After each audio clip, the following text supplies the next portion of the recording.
Good evening, everyone online, everyone in person. Welcome to the March CEC 20 meeting. We're very happy to be here at IS 223. Principal Andrew Frank and school are great hosts. We're really happy to be back here after a year. Our recording secretary is on her way, so I will just do you know what I'm going to do before we do the official roll call attendance. I'm just going to have the interpreters make their announcements. And in the meantime, our secretary and others might be here.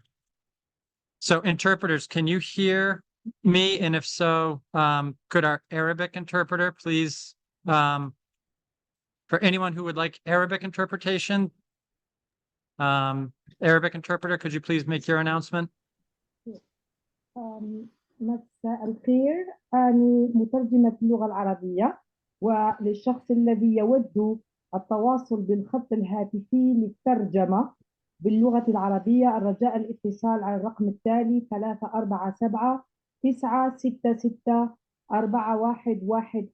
347-966-4114. بالإضافة إلى ذلك يدخل رقم التعريفي اللي هو 481-194-684 بالإضافة إلى الشلطة بتاع الدياز. شكرا جزيلا. Arabic announcement. Thank you. Mandarin interpreter, could you please make your announcement? 各位家长、各位人士，大家好。今天我们的活动呢是有华语翻译的。如果想要收听翻译的话，请拨打电话号码347-966-4114。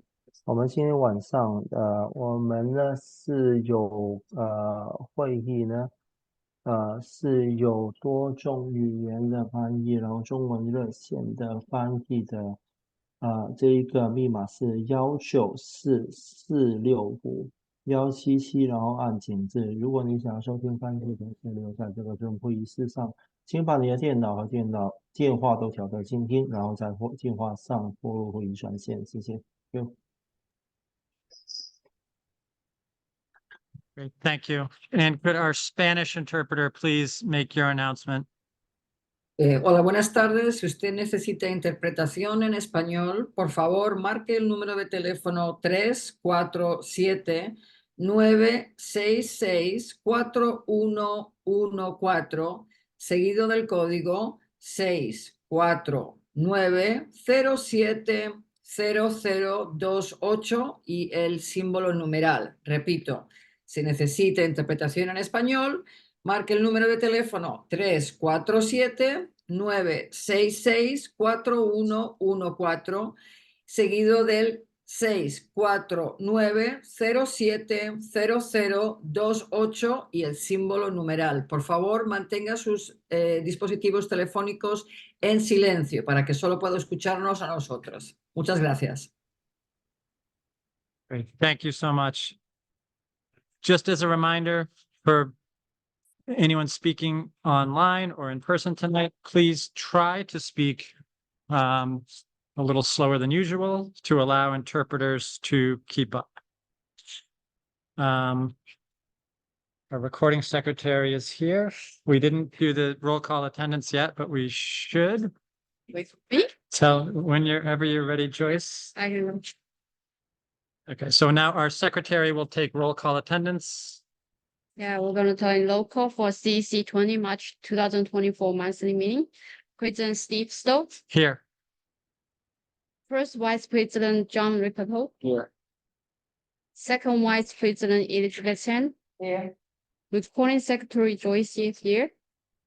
Treasurer Mei Fan Chen. She's online. Here. Online. Okay. Council Member Tamara Stone. Here. Wenmin Chen. She said will be next. Yan Qing Chen. Here. Maya Rosenblatt. Here. Kevin Zhao. And we got new council member. She's here. Is she here? Babilas. She's online. I don't know. Just, you can call her name, Joyce, call her name. Okay. I don't see Is her it- online. Fabiola, Yeah, can she hear me? I don't Online? see her online. Yeah. She's not. Okay, we have 6 in person. Okay. So right now we have 6 in person, so we don't have a quorum. We can still have the meeting, but there won't be any official voting actions until we have 7 in person under open meeting law. Thank you, Joyce. We will have public speaking sessions tonight, as we do at all of our meetings. There will be 2 public speaking sessions, one at the beginning of the meeting and one towards the end of the meeting. For anyone wishing to speak at either of these sessions, you can either, if you're in person, you can sign up using this sheet here at the front of the room. You can also sign up using the link that's available on the website and that Kevin will put in the post in the chat. And then finally, you can also dial in using your cell phone. Or you can also raise your hand in the chat or in person. We will be flexible if we have time.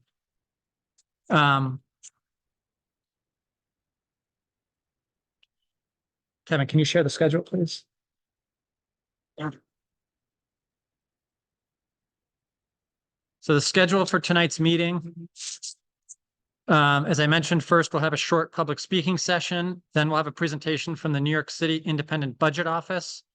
Then we'll have a discussion with the Office of Food and Nutrition. We will have the report from our superintendent, which will include a number of follow-up items from the town hall, as well as presentations from a few schools in the district on the reading curriculum. I will have one comment. Then we'll have a second public speaking session. And we have a part of the meeting to discuss Resolution 9. And that will be the last item on the agenda for the calendar meeting. The business meeting will immediately follow the calendar meeting. So in just a couple of, where the technology, we're going to try to, as we always do, try to make it work hybrid settings. When anyone in person speaking, what we think is best is to have you come up to one of the laptops, and that includes IBO. When you guys do your presentation, come up to, could they do it right from their seats? Okay. And anyone, and how about in-person speakers? They'll probably come up to one of these laptops. Okay. So for in-person speakers, anyone who's speaking, you come up to a laptop. I'm happy to turn my laptop around and you can speak to that. And then for online speakers, and this includes our second presentation from the Office of Food and Nutrition, everyone should be muted when they're speaking. So I'll remind you all of that again. So without further ado, let's go right to Independent Budget Office.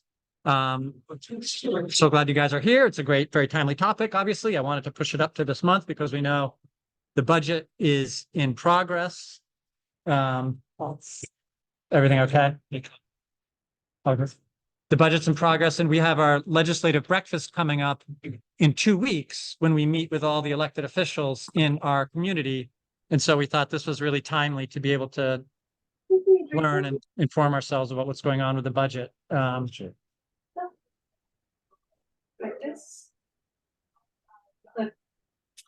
actually, I'm so sorry. And I always get excited about the presentations, but I did forget we're going to do the first public speaking session. So you guys get set up and we'll go through 10 minutes of public speaking.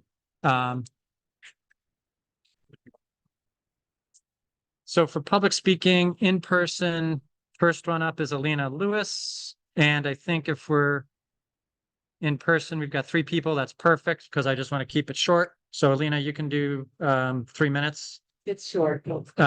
Cool. Do you want to just, Kevin, you think flip the laptop? Yep. So projecting this way. This is you. Yeah. Okay. You're there. Hi, everybody. Yeah. Hi, everybody. I'm a District 20 parent with 2 students. I have a 5th grader and a 2nd grader. Hi to everybody. I'm sure you guys recognize me by now. So I'm here tonight to remind everyone of the testimonies that we heard at the last CEC meeting on February 7th. We had a number of District 20 students speaking about very specific concerns they had from their direct lived experience about the HMH curriculum. And they spoke very movingly. I'm sure you guys all remember that. Tamara encouraged everyone to really listen to what the kids had to say. After they finished speaking, Superintendent Preto proceeded with the PowerPoint, including pictures, to show everyone how great HMH was going across the district. And I think everyone here is sophisticated enough to know what and see through what that is. Tonight, there's going to be an hour-long presentation by the superintendent in which the same thing is going to happen. He's going to highlight how great HMH is, highlight how well he listens to this community, and highlight how he has made possible for students to read books with HMH. As you guys listen, I urge you, everyone who heard the voices of our kids last time, and all of you guys did, to keep those comments in mind. And I was a teacher, so you guys will have those in front of you when you hear how great HMH is going in District 20.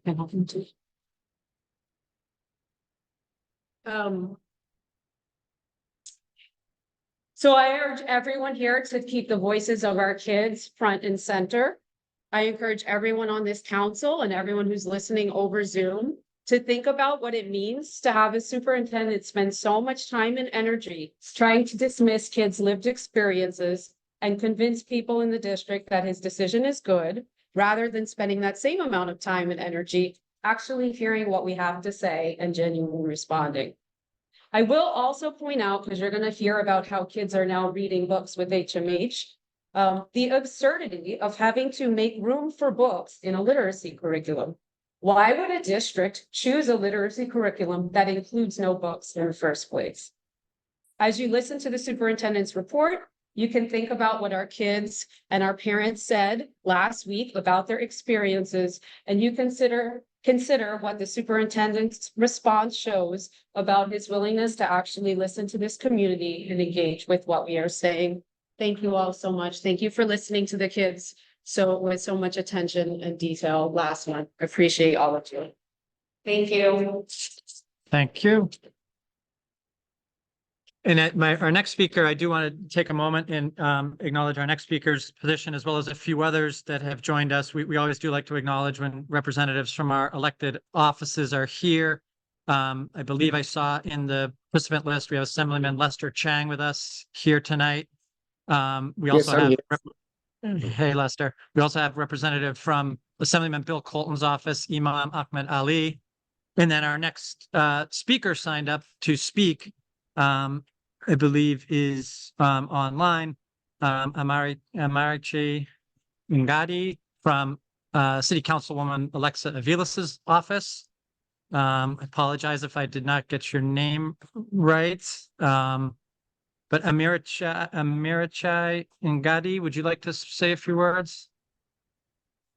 And you have 3 minutes. Sure. Thank you so much. Hi, everyone. I just want to mention 2 things that our office is doing. So we're going to have a safety audit coming up with our office. Basically, we're going to be walking through the district from District 38 and noticing any flags that we see, like garbage that's piling up in the district, and we're going to be cleaning it up, or even if there's needles that are on the ground, we're going to try to be picking those up. So we're trying to make our community more safer, and we're going to do that by starting with a safety audit. I'm going to put the link in the chat. If you guys want to go to the link, you can put in information about anything you've seen in the district that you want to flag for our office. We will also be doing a community conversation that will be tomorrow at the Brooklyn Public Library in Sunset Park. It will be on the Steiner Studio project. So Steiner Studios is trying to build a studio in Sunset Park near the waterfront. If you have any opinions on that, you can meet us tomorrow at 5:30 at the Brooklyn Public Library. Thank you.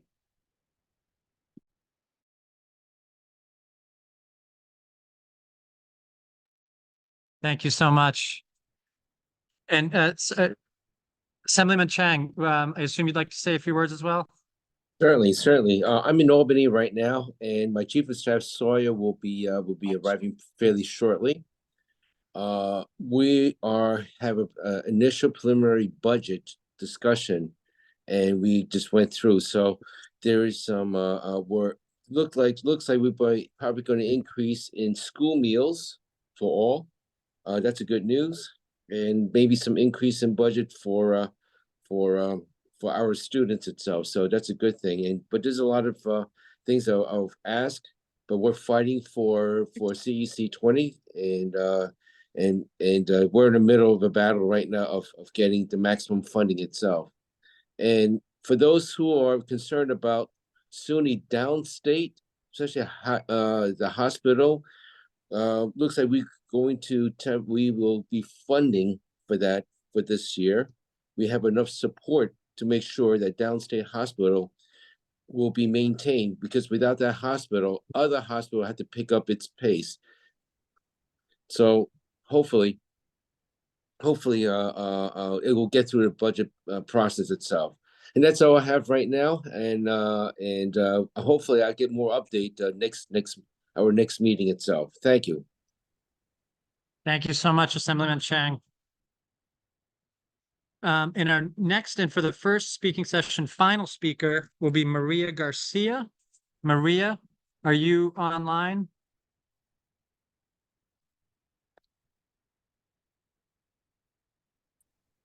I am. Thank you. Go ahead. You have 3 minutes. Okay. Thank you so much. I'm a parent of 2 children in District 20. And I wanted to voice my opinion on the middle school ELA curriculum. Last spring, we were notified about the change to the curriculum, and we were told that this was a universal decision across District 20, so that if a child moved from one school to another, that it would be the same curriculum. I remember bringing up at my school the vast difference of populations across District 20. I voiced my concern. In the fall, when we were introduced to the curriculum, it appeared to me that in this curriculum, it was like an amped up test prep curriculum. There appeared to be no in-depth analysis of literature, no reading of novels, and the material seemed to be unengaging and redundant. So the students read excerpts from the news, poetry, fiction, and nonfiction, and then just answer questions. My son is in 7th grade and reads at or above grade level, but he was struggling and failing the first couple of unit exams in HMH. When I reached out to the teacher regarding support, it seems like the curriculum provides little guidance and support aside from doing these redundant excerpts.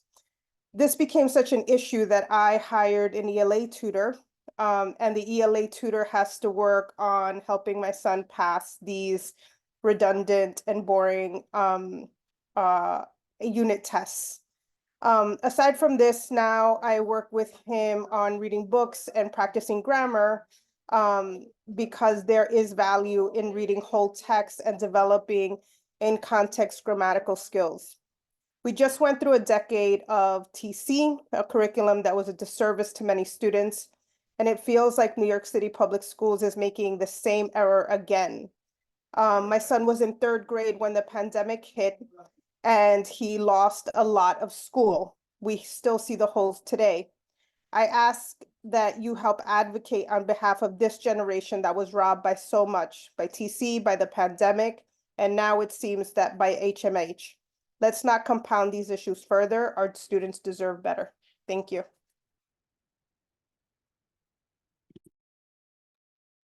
Thank you, Speaker. Okay, that will conclude our first public speaking session. Now we can move to the Independent Budget Office presentation.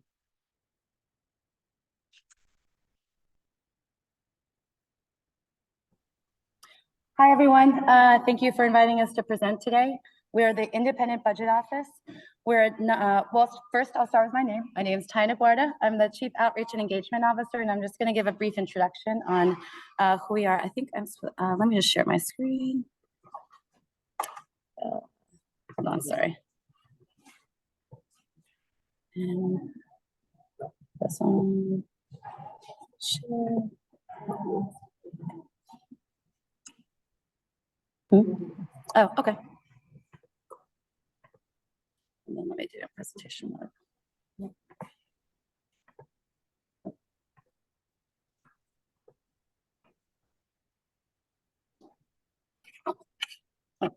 Thank you. All right, we're starting. So my name is Tina Guarda. I'm the Chief Outreach and Engagement Officer for the Independent Budget Office. We're a nonpartisan city government agency tasked with providing independent revenue and spending estimates. And we do these after each cycle of the budget, of the New York City budget. So that's after the November plan, after prelim, and after, which is where we are right now, and after the executive budget. We also regularly analyze the fiscal impact of major New York City public policies. Our mission is to enhance understanding of New York City's budget, public policy, and economy through these independent analyses. And I want to mention that we accept requests for research into budgetary and policy matters. Recently, for example, we were asked by Senator Jackson to analyze the impact of the class size law, but we also accept requests from the general public. And under the new leadership of Louisa Chafee, we're revamping our outreach efforts, and that's why we're just so happy to be here today. And we're trying to reach out to as many corners of New York City as we can to help the public understand all aspects of the New York City budget. In this case, it includes school budgets and the implications of the budget on that public policy. And as part of this outreach, I want to emphasize that we want to hear from you. You're the experts on what happens on the ground. You live the consequences of the data points that we study. And so I want to just throw this out there that please get in touch with us. If there are points in which we see something in the data and you experience something else, we do want to hear about it. Please don't be shy about this. And so with no further ado, thank you again for the opportunity to present here. I'm going to pass it on to Julia Conrad, our Assistant Director of Education and a former teacher at the DOE, and Mai Nguyen, our Education Policy Analyst. Wow. A nearby district, I was in District 15 for some time. So I'm just going to go through. So today we're going to talk about what is IBO, as Tina started us off, a little bit of an introduction to New York City's education budget, and then our main focus is to do a walkthrough of a school budget with the idea that you'll be able to leave tonight and look up your own school budget and know how to ask questions of different school leaders and be informed about that process. And we're hoping to have a little time for additional questions, but as Tina mentioned, we're here, you can always reach out to us again. So as Tina shared, IBO is a nonpartisan city agency. We do provide mandated reporting, but we also do other policy research, especially on the education team. So our story is linked a little bit to mayoral control, which I saw is on the agenda today as well. In 2002, New York state law abolished the 32 local school boards and mayoral control began. In 2009, when there was the reauthorization of mayoral control, there was also a call for more independent analysis of the school system so that there would be another source for information about the city schools, not just from the mayor. And that's where we gained additional oversight authority to really provide that independent voice. So we are nonpartisan, we're unaffiliated with the mayor, but we give another perspective on what's going on in the city schools. So we, as Tina said, we do an evaluation of the budget. We also do research on different budget focuses, but also policy. So our reach extends into both what's going on in your school budget, but also what's going on for students and teachers and school communities. So I'm jumping a little quickly so I can get to the good stuff. We're going to talk a little bit first about major annual budget events. And I'm thinking mostly here from the city level. So I know we heard from a state assembly member, there's another state budget conversation going on, but on the city level especially. So I'm going to talk first through the city process and then sort of flag where some of the school moments are especially. So in January, the city budget fiscal year starts with the mayor releasing the preliminary budget in January. The city council will review that budget and there will be public hearings. In April, the mayor releases the executive budget, which is then reviewed by the city council, and the council adopts that final budget in June, and the new fiscal year begins each July. So on the school level, in about May and June, that's when funds for school-based programs start to be released, but they're released throughout the school year. We are going to call those SAMs, but we'll explain that more a little bit. And also planning for school-based budget begins, as I'm sure the superintendent knows much better than we do too. And then in around July, you have district and school budget approval processes, which many of us probably have seen or been part of before. And the school year starts in September. And one thing that we want to flag too is part of what we're going to be talking about tonight is how funding is allocated to schools. And a big part of that story has to do with school enrollment. So in October of every school year, there is a snapshot taken across the city of the actual enrollment in schools, and we call that the audited registered date. So it's an important date both to know how many students are in New York City schools, but also how much budget are schools getting for those students. And we just want to flag, as Tina said, that there's a lot of different stakeholders involved in this who are coming from families and parents, and the panel for educational policy, school leadership teams, and obviously community education councils. And here's an opportunity too, where if you have feedback on this, we'd love to hear more from you maybe after this meeting, because we don't know enough about that process and we'd love to learn from you.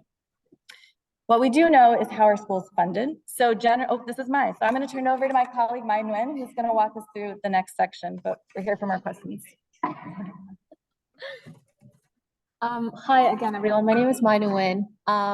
And yeah, so this is just a general high overview of how schools are funded. Generally, they come from city funding of income taxes, corporate property and sales. We put an example up there from 2022 to 2023 school year of a total of $37.6 billion. And as you can see from the chart we created, the majority of the funding comes from New York State and New York City. We do also want to highlight that COVID era stimulus funds will be ending in September of 2024. And then the rest comes from federal funding and other private sources. So for school budgets, we wanted to highlight two main areas where the money comes in. So one, the majority of it comes from fair student funding. So these are unrestricted funds where principals alongside school leadership teams decide how to utilize these funds during the academic school year. They're often used for school staffing, such as teachers and administration. They're also based on a weighted pupil funding model, and we'll go through that a little bit later. The next source of funding comes from something called SAMs, school allocation memorandums, and these are categorical grant funds for specific programs and initiatives. So they are restricted funds that are only allowed for specific types of spending.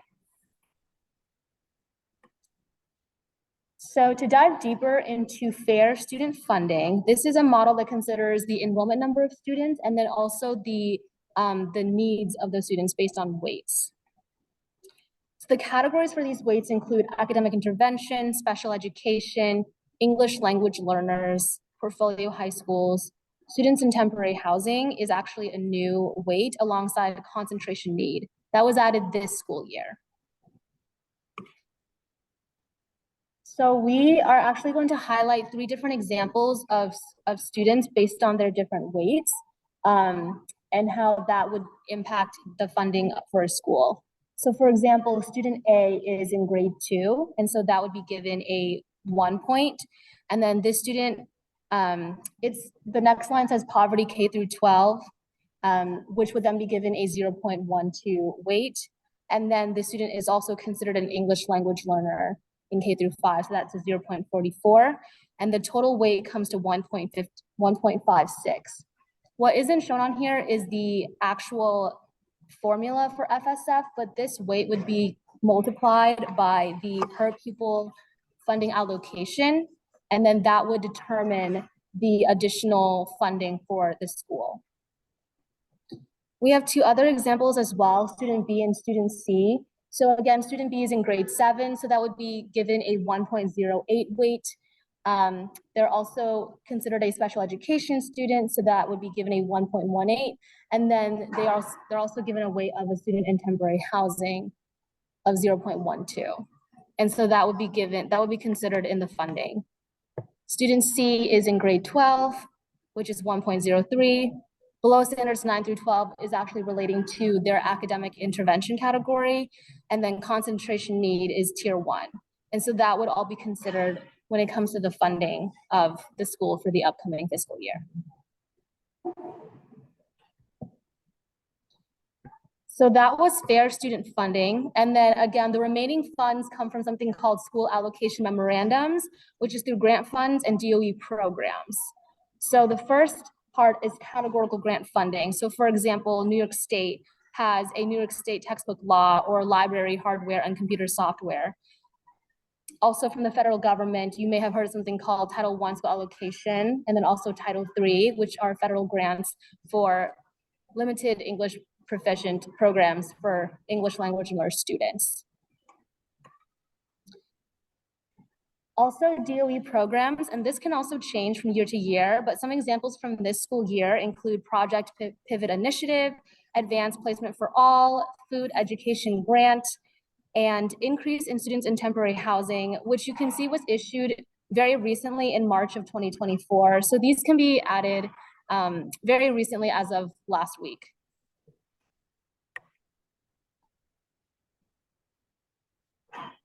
So now we are going to walk through a school budget together. And this is really to show everyone how to find the documents and just allow all of us to be more informed about what's going on within education funding.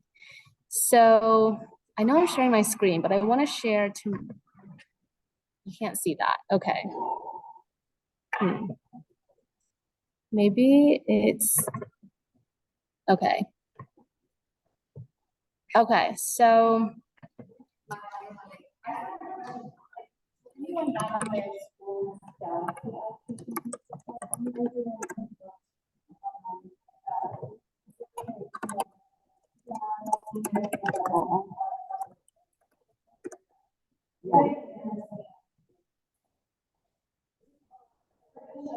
Mine's gonna pull up with the idea that you could go ahead and your school into school and do exactly what she's about to show you and how you can kind of interpret what it's saying. okay, so for this district, we chose DITNIS, JHS 062, because it belongs in CEC 20. And so I just put it in the Google search and then it takes me here. You usually want to click on the site that says New York City Public Schools, takes you to this website, and then we go under reports. Under reports would be budget and finances. And so this takes us to, today we're going to look at budget summary, Galaxy allocation, and fair student funding detail. So first, Galaxy allocation.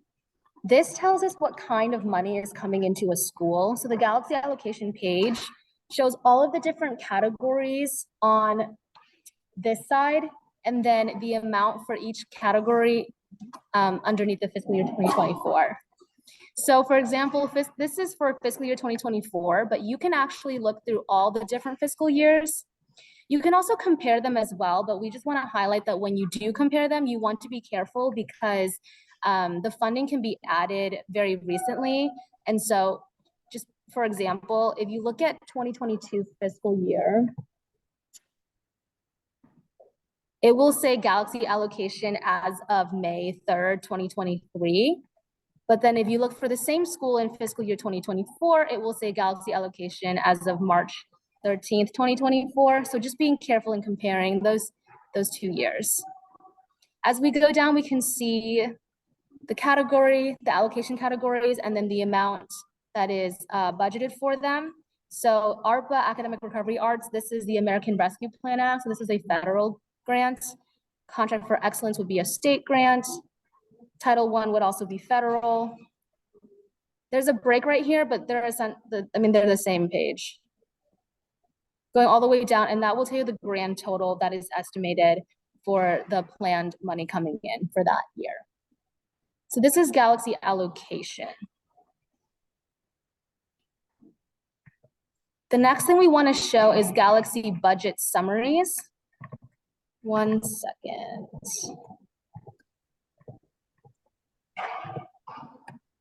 So for Galaxy budget summaries, this lets us know how the money will be spent in that year. So on this side, you have the different positions in the school. So of course you have your leadership team, head of school, principal, assistant head of school, etc. And then it also tells you how many positions they have hired for those roles, and then the expected budget for those positions as well. So you can also see there are planned coordinator, supervisor, dean positions, secretary, clusters of different teachers in their subject areas, special needs support services, guidance and social workers. SBST it stands for school-based support team, paraprofessionals, school aides and other support staff, family workers, per diem after and before school, miscellaneous. OTPS stands for other personnel services. etc. until you get all the way down. You have 99 positions total, and then your budget for that year.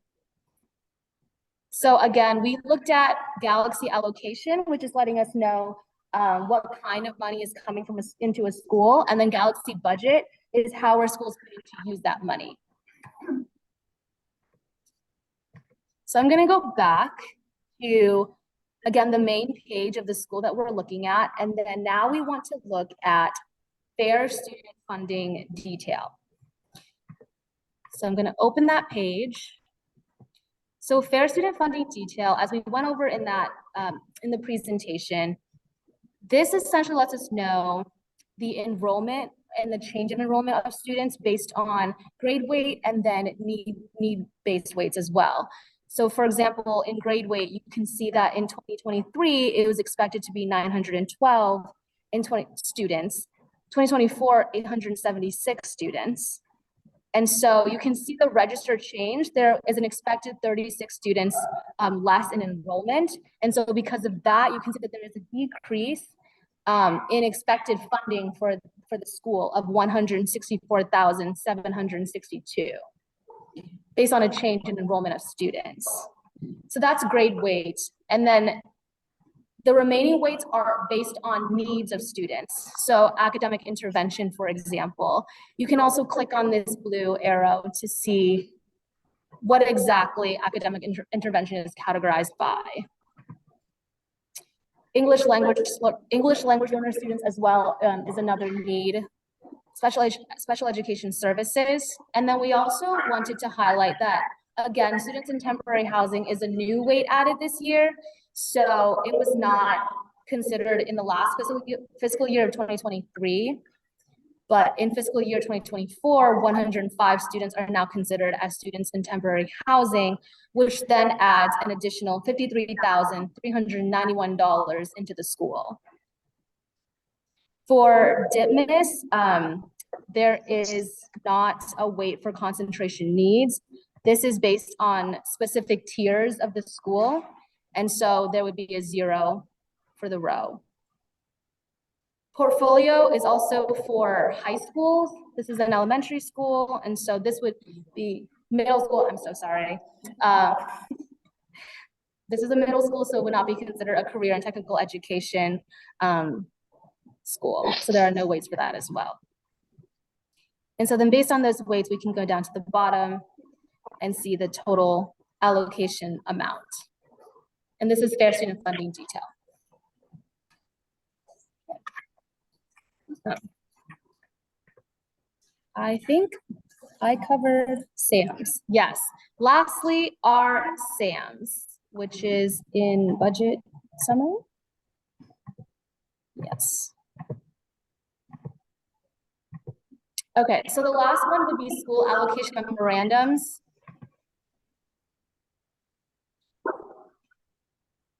So for that, it would be, I mean, how I would do it is go all the way up to the top of Galaxy allocation or Galaxy budget. And then where it says school allocation memorandum, I would click on that. Again, we're looking at fiscal year 2024, but they have all previous school years as well. So in SAMs, you have different categories that if you wanted to look deeper into, you can. We are going to look by SAMs by numbers, which is on the very bottom. And so if you are interested in a specific grant that's allocated to your school and you want to know more in detail, this is where you would go to find that. So for example, maybe we want to look at computer science for all, right, which is a federal grant by the American Rescue Plan Act. So I would click into computer science for all, and generally it would let me know in detail where the funding is coming from and how it may be used, and how it can be used in a specific way. We especially want to highlight the blue text within each SAM. So within each SAM, you will see a blue text here that says ARPA Computer Science for All, and that text will match your Galaxy allocation category. So you'll know where to find that on the allocation category page as well. Great. Okay, I'm gonna bring it back to Julia.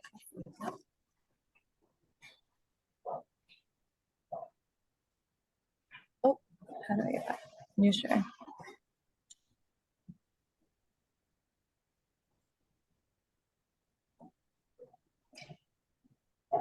Okay. So the good news is, and we should have done this before, you didn't actually need to take notes. If you did, that was wonderful. But we have videos online where we do what Maya just did for another school. So what I would recommend, if you're interested in wanting to replicate what Maya did, you can click on any of these videos. We'll just share the link so that it can be passed around. But you can watch, like just as Maya did, and do a split screen of your own budget and kind of go through each of these pieces. So we also have a budget glossary. There are a lot of really dense terms that are hard to kind of navigate. So we have a glossary up there too, with the idea that hopefully with these resources, you can then use this information to talk to school leadership teams, to talk to school leaders, or talk to other elected officials. So we wanted to leave room for questions, and I think we hopefully do have some time. We know that there were a few questions that were sent in advance, so I could start with those or just sort of take more general questions from. Oh. Oh, sorry. Okay. Whatever, you let us know. Can you guys speak a little bit about sort of current situation? This is really questions on the how to find information. Please feel free to ask, but I'm going to skip to sort of current. Yep. Thank you, guys. I'm going to skip to sort of the current budget situation. Should I be unmuted? I hear back. It's good. And we read some of your materials. Sorry, that's just really distracting to me. Can you guys hear me online now? Okay. We read some of the links you sent over. We know that talks are going on now, as Assemblyman said, in Albany on the budget for 2025. I think the pieces that I saw that you had forwarded to Kevin were dated February and January, right? Have you guys come out with, if I reference those, are those sort of your most recent thinking on the education budget? Okay. Okay. Can you just talk, I guess, just sort of, the high level, it looks like obviously the big problem is COVID money is going away, right? And I think it's $2 billion in the budget this year for education. Am I right? Yeah, I don't forget, there's a lot of federal funding budget and by September 2024. So I'm very much something that we're tracking as part of one of those reports is the list of programs that are currently funded with federal COVID aid. And a common question maybe I'm anticipating is what happens right after that COVID era aid expires. So our agency is very much looking at that closely. And what I can say is that there's sort of three different possibilities that we're watching happen. We've seen some examples of that too that I can point to. So the city could replace what was federal COVID aid with city funding. That's a possibility. The city could reduce the budget of that program. That's another possibility. Or it could find another source of revenue to support those programs. And so the examples that we've sort of seen play out so far are summarizing. So summarizing had COVID era federal aid, but then the city did replace those funds with city funds for 1 year. So for the years going forward, it's still a question that we're following. Will the city use city funds to replace what had been paid for with federal aid, or will there be a reduction? Another example that we looked at is early childhood program. So something related to the last budget cycle that maybe this group is well aware. The mayor has a program to eliminate the gap. So we call this PEGS. It's basically a budget reduction. Every agency had to reduce their budget to some extent. The mayor said originally there would be 3 rounds of budget reductions, but when it's recently said that 3rd round. So in the first 2 rounds, so that was November and January, the plan for pre-K and pre-K programs saw budget reduction, and so did subsidized childcare. So those 2 areas of the DOE budget did see budget reductions. Previously, those in the pre-K and pre-K budget, there had been federal COVID need to support that. So I think that's another example to us of that program, the pre-K expansion, had been initially planned for with a lot of federal COVID aid. And the idea was that the city would either replace that with other sources of funding, but instead what we saw was a reduction in the overall budget to those programs. Yeah. Can you talk specifically about 3K? Because I wanted to get to that and so to say, one thing that caught my attention, and it's caught my attention before, and I would love to hear you guys explain it, is I think some of the PEG reductions for 3K said we're going to eliminate empty seats or something like that. Can you just explain to me how is it possible that there are funded empty seats? This is a That's better. Okay, I'm sorry, I was on mute. Yes, so that is an area that we're exploring too, because what we're really wanting to do, and I think this is sort of what you're alluding to as well, is we'd like to know how much capacity there are at different sites and how much enrollment there are, because we've also heard the administration share it's not a problem that there aren't enough seats, is that they're in the wrong places. And we don't know that yet. As an agency, our job is to verify with our own independent analysis. So we're in the process of working on that exact question. And I'd love to get back to you all with that information when we have it. As of now, in our communications with the Mayor's Office of Management and Budget, there isn't yet a specific plan on how those budget reductions will take place. They're in the works. So they're still thinking through how they will operationalize those budget reductions. But I've heard that argument made that it's unused seats. I think that's something that we can't verify, but we are very much interested in looking into. Yeah, and I think that was, if I'm not mistaken, that's sort of the 3K for all, the Yes. biggest, that's the single biggest reduction for next year, proposed for fiscal 2025, correct? So unfortunately for us, and maybe for all of us, that the budget reduction only exists within a budget category that includes pre-K and 3K. So I can't tell you specifically yet, but that is our understanding, is that the intention is especially for 3K.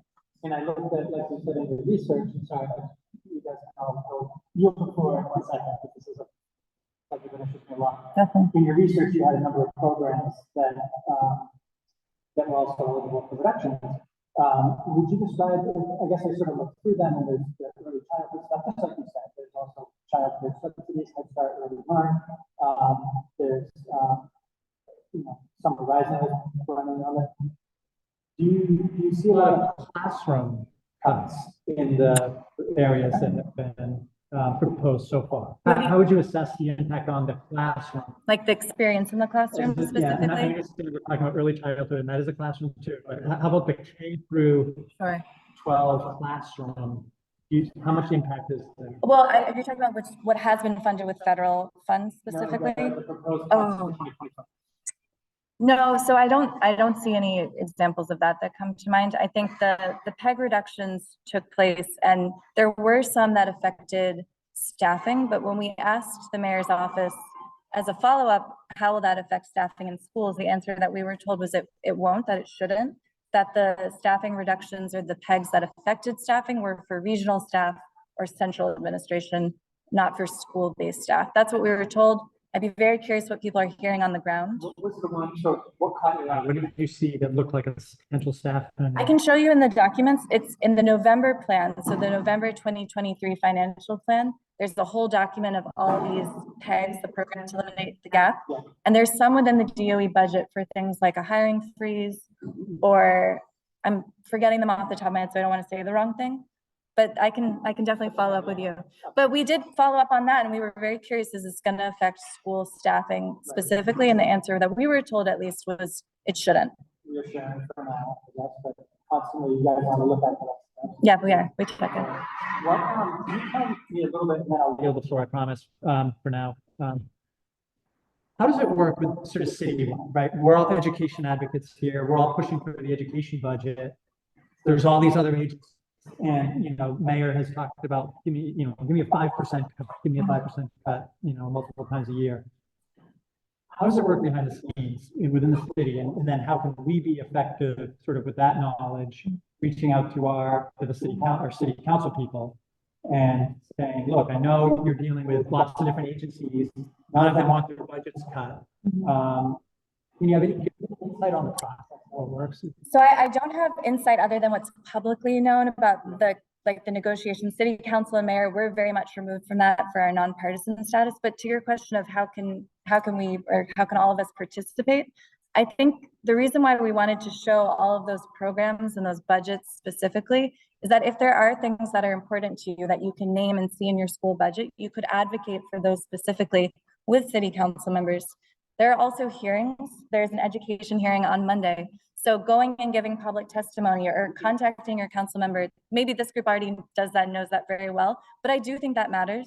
And I think if you have specific programs that you are advocating for, it's helpful to know your school received $50,000 in ARPA academic recovery. What does that look like after the ARPA federal COVID era aid expires? I think having informed conversations and those really specific questions, that would be my recommendation so that you can, advocate for what you want. Any questions, council members for? Yeah. Go ahead. Oh, should I mute? I just unmute myself. Yeah. Okay. Now, I've been to a couple of town halls that Councilwoman Rita Joseph has been having, where she's listed a number of cuts that are coming down, and like besides the pre-K and 3K, there's like we're losing money for shelter-based community coordinators, psychologists, family workers. How the dyslexia program that's supposed to be started, that the mayor specifically started because there's been an increase of students that have been dyslexic, and it's just finding ways in how to like recognize that and screen it and then really help them. Any of that, those cuts, how does that show in the fiscal year? Because like it's a number of things that affect our kids. And we have been advocating, I have been having meetings. So I've been going to those meetings with our city council people and everything like that.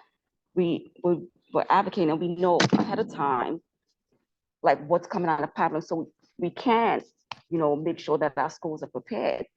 But like, what do we need to prepare? Because honestly, these cuts are, like, I understand why the mayor feels he needs to do it, but these cuts are affecting our kids and they're affecting our citizens.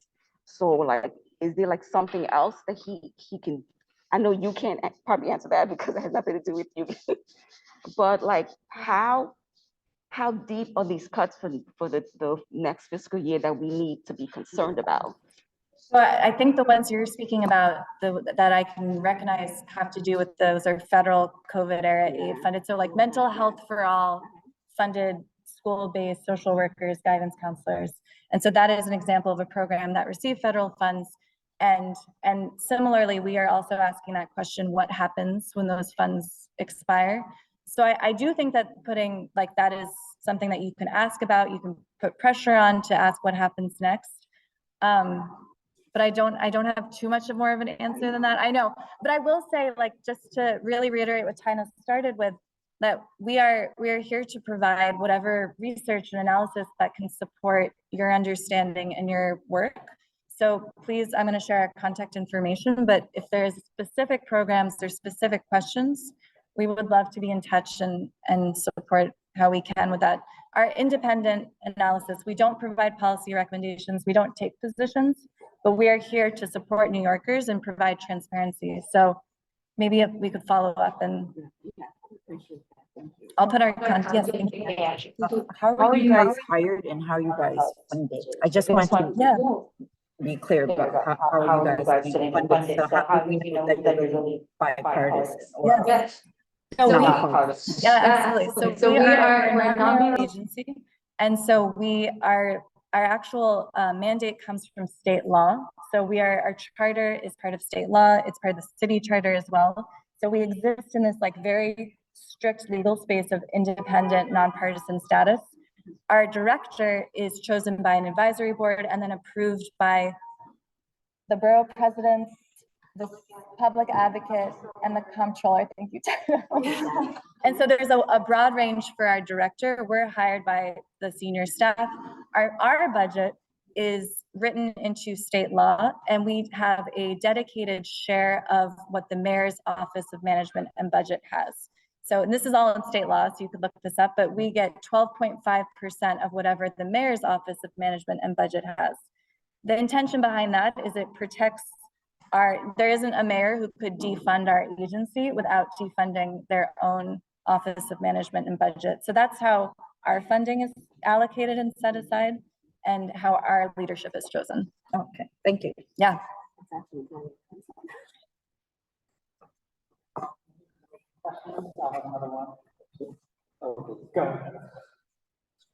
Oh, I'm sorry. Well, first of all, thank you very much. This first time I have a clear answer on the budget. So since I have the answer on it, I just have two quick questions. About the summer raise, is there any budget cut on it this year? My understanding is no, that the city restored the funds that had been, that there was a concern, so it's maintaining. Now, I'm not working for DYCD, I'm not a program provider, so I can't really tell you what on the ground is happening. But from our line item perspective, it seems like it has been restored to its current original status. But that's something that I could look into some more, because it's a hard one to trace in that it's both in the Department of Education, but also DYCD, which is Youth and Community Development. Quick follow-up and then ask your next question.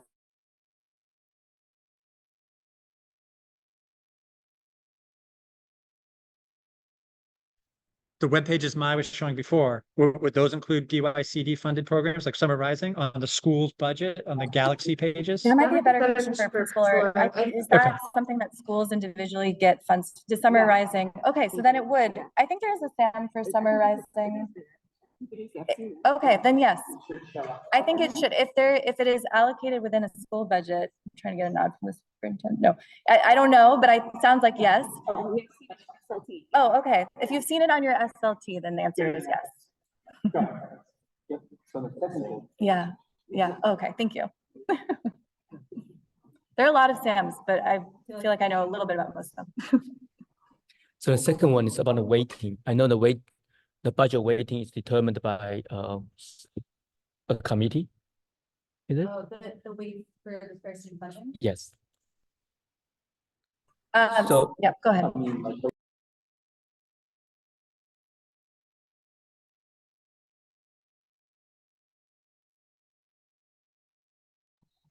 So there was a task force last year, a working group task force that met over the course of last year, and that's where they made recommendations at the end of that working group period.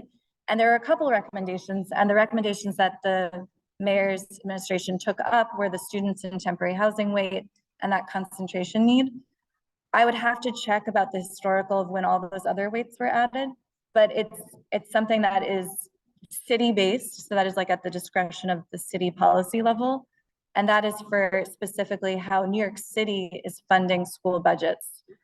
It's separate than the way that state foundation aid comes into city budgets. So specifically fair student funding is how does the DOE take the money for schools and by enrollment and those weights bring it into a school budget.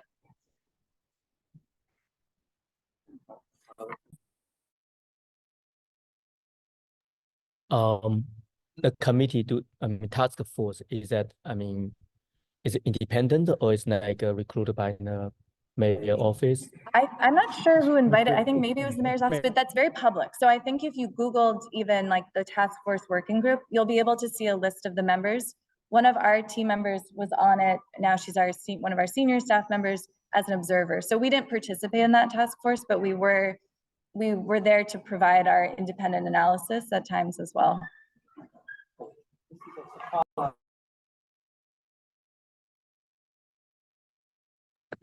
A follow-up to that, and I think what he's getting at, and I'm curious, does this fall within your purview? Like the IBO, would you be set up for a project like with the weights, right? The weights have existed for decades for fair student funding.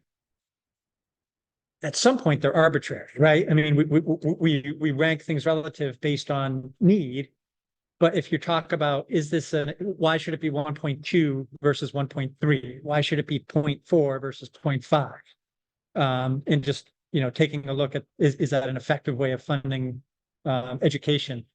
Is that sort of outside the purview of the IBO to sort of dig in and take a look at something like that?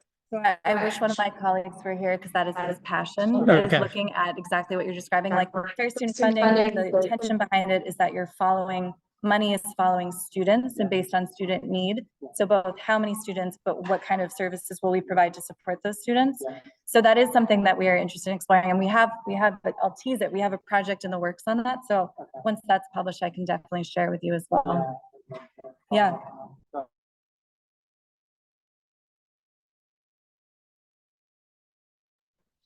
Okay, now getting back to the 3K, because I know like the application process is open.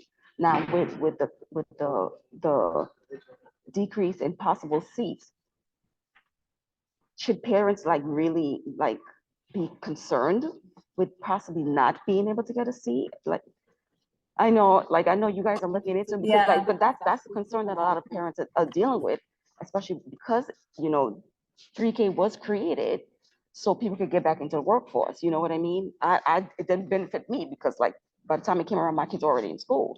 But the thing about it is the whole point of being able to have a place to put your kid so you could actually get back to work. It's been a concern for a number of New Yorkers, not just us, but like everybody everywhere. But because if you could have a reliable place from Monday to Friday that could watch your child, and you know what I'm saying, then you could get, and having more people into the workforce means more revenue for us as a city. So like, should people be concerned about maybe finding an alternate, because that's the thing. So I don't think I can speak to whether or not they should be concerned or whether or not there will necessarily be seats. What I'll say that we are interested in looking at is not only if there are seats, but what type of seats. Like, are they extended day? Do they have extended day? Are they, is there within one site different flexibility among different types of seats by age? If I have a 3K student, will there be a seat for them if they want to stay for pre-K? So I don't have an answer to that at all, unfortunately. But it is exactly what we're interested in exploring too, because I know that it's a huge concern to many families, and also elected officials. Speaker Adams talked about it today as well, that this is something that people are really concerned about.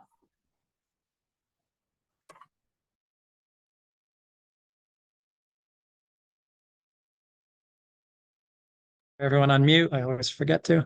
You mentioned the IBO study of the class size law. Yep. 1.6 billion to 1.9 billion estimated costs. Is that money already in the DOE budget, or does that require new funding? So our request from Senator Jackson was, what is the total cost of, and this is specifically for teachers, not looking at capital costs, which would be separate. So that number, that range of 1.6 to 1.9 is for our estimated teacher need of 17,700 teachers. At that time, there were already budgeted about, I think it was about 7,000 teachers within the DOE budget that were vacant. So the estimated additional teachers needed would be 10,000 more teachers as of that analysis that we did. So the long-winded answer to your question, the short version is that 1.6, 1.9 is the total cost for 17,000 teachers. If the DOE is already budgeted for 7,000 of them, it won't be that total amount. And we do actually have that. I don't have the number in front of me, but we do have a repricing for that. It's it's a hard question to answer to some extent, and DOE, I know in hearings, has tried to give some of their own numbers as well. They're similar to ours, but they also haven't yet released a capital cost assessment. And that's something that, well, they've started to. In their hearing, they shared some numbers. So I think that's, just to be clear, that's like a separate estimate that we have not yet done of what would be the capital needs for the class size law. Yeah, I can share it. So we did an estimate of, for just what were the non-vacancies, like what, yes, the 10,000. I don't have it in front of me, but I can follow up with you. Basically 2/3 of the thereabouts. Yeah. So we're talking 1.2 or 1.3, something like that. Yeah, around, yeah. We have, our estimate was without it. I'll follow up with you. There's some like specifics to it, but yeah. I just want to clarify that is new fund, right? Right. So the 1.6 to 1.9 is inclusive of what's already budgeted. It's the total cost of hiring that many new teachers. Is that close to my time?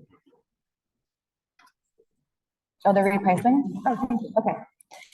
So for the additional teacher need, so that, not that 17,000 number, but the 10,000, we estimated in our last budget cycle analysis that there'd be a need of $214 million in 2026, 427 million in 2027, and 427 million in 2028.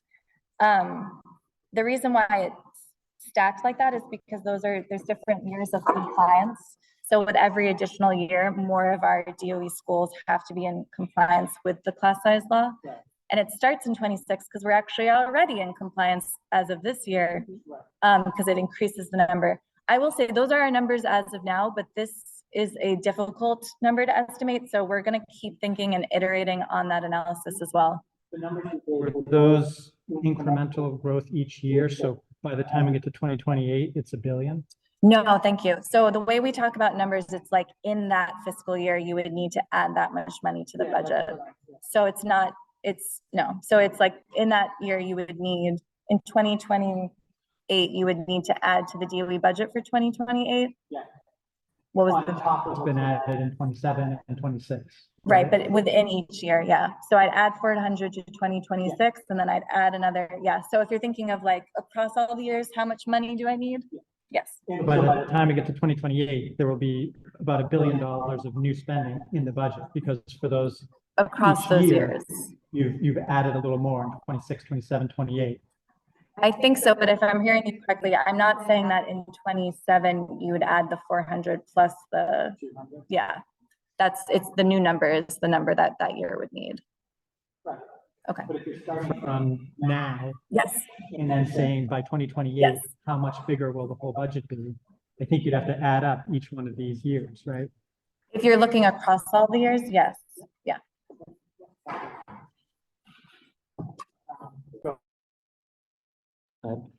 So I think I feel that on 2026, we need a $240 million. And then 2027, we need $427 million. Right. So that 427 is just a new money for 2027. Right. Does it also cover the let's say in the 2026, we hired 1,000 teachers for the $214 million.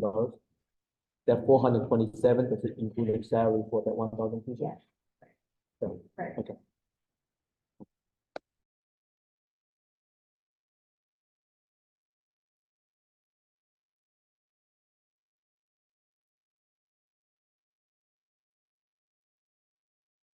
One also. That's a great question. So our estimates are using, for the repricing that I just described, we're assuming that they have the minimum salary. So yes, it would change. Right, and that's why it's an estimate. Like I'll say that those are our estimates of what we think the cost would be. It could be more. If those teachers are hired who have 10 years of experience, that's a different teacher salary cost. That's an important point to raise. Mm-hmm. And the newer teachers that you're hiring in the beginning, they're going to also cost more money towards the end, because it's going to be like 4 years down the line, they're going to get a pay raise. That would be a better model. Thank you. Yeah. We should include that. Note that. Any other questions for IBO?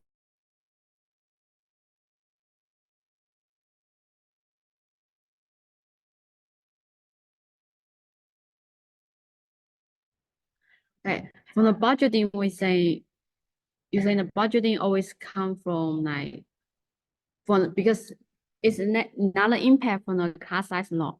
Because when we ask about budgeting, they say there's some money. So we will see here's money mostly coming from the tax, corporation tax, and mostly it's not, you say 30% for New York State, 54% from city. And they've got other is almost 11%. So when we ask other other politicians, they always say there's a funding over there. Is there any additional resource school can get funding? From other than being. Yeah. That's a good question. I mean, generally what's flowing into school budgets is coming from the federal, the state, and the city. There is that category of private or other sources. So I guess there's some that could be from like philanthropic sources in addition. Yeah, but I mean, this is sort of how we think about the money coming in, that it's either federal, state, or city, with that small exception of private sources. Just an interesting trend that we've talked about is that the city is paying a higher portion of the education budget. And it's increasing as, like, over the last 5 to 10 years, it's increased. And so there's some element of perhaps revenue can come more from the state or federal sources. Because right now the city does shoulder a lot of the budget, and it hasn't always been that way, is what we've seen. And so, you know, there are philanthropic, but those aren't always as potentially reliable as, I mean, the federal government has normally operated with infusions of cash in the last decade. But in the past, we've seen them shoulder a larger share of the education budget as well. It's just something to consider.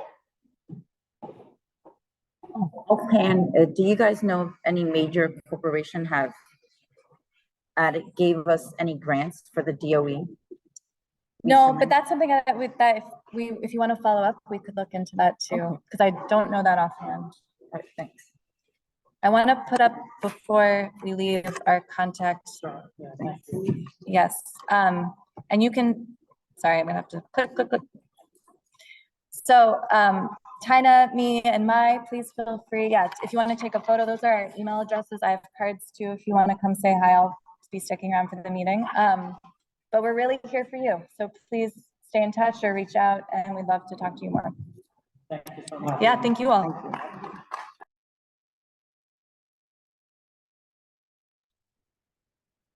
Okay, our next presentation will be from the Office of Food and Nutrition Services.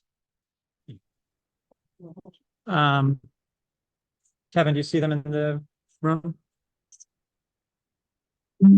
Food and Nutrition Services, if you are here, you can introduce yourselves. Thank you for being here. Hi, good afternoon, everyone. My name is Inisu Verbuche. You know, radios are open like misuse, pass the touch. Just like think about like that. So whenever you speak, just on you whenever you speak on the face. Okay. Good afternoon. My name is Inisu Verbuche, and I'm one of the district supervisors. Can you hear me? Yes. Yeah. Okay. And I'm joined tonight by my co-supervisor, Mr. Andrew Goodman, and one of our school food service manager, Dana Hickey.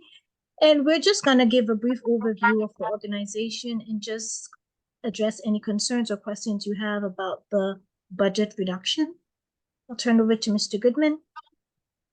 Thank you. As Ms. Virgo stated, my name is Andrew Goodman. I am the co-supervisor for Office of Food and Nutrition Services for District 20. Our school food team has worked diligently in response to this fiscal crisis without sacrificing nutritional standards and with a continued focus on student choice. We are proud that every young person has access to nutritious and delicious meals, serving approximately 900,000 meals per day. We offer the required delicious options to meet the requirements of the National School Lunch and Breakfast programs. We offer culturally diverse meals to meet the needs of all New York City students, and we taste test every recipe with students throughout the school year. This testing is held at our OFNS headquarters in Long Island City. 100% of our meals exceed the USDA standards. The daily menu never stops offering several options for students to choose from, including hot and cold options and vegetarian and plant-powered choices. The menu changes did not in any way affect the high quality of school food. We have fresh fruit and vegetables daily. This was never removed from the menu. Daily options, including a salad bar, and the salad bars that we offer in our schools, they are there to help emphasize the menu. For example, today was plastic-free day. So all the items on the salad bar were finger-friendly items. For example, we had carrot sticks, celery sticks, broccoli florets, cauliflower, and also grape tomatoes, just to name a little bit of the options that were offered today for the plastic-free day on our salad bar. We've heard directly from young people, advocates, and council members about changes to our school food menu. We are overjoyed to announce we are able to restore a range of menu items, including French toast sticks, bean and cheese burritos, chicken dumplings, and also chicken thighs and also chicken drumsticks. These items will appear on our menus starting at the end of March.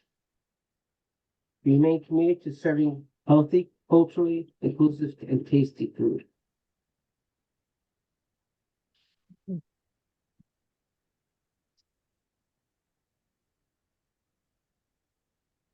Anybody have any questions for us? Andrew. Yes. Can you hear me okay? Yes. We were having some trouble hearing you. So I do apologize for that. We'll take some questions now. I think a few CEC members did have questions. So CEC members, if you have a question, just unmute yourself. And then Andrew will be able to answer that way. Any questions? Tamara, go ahead.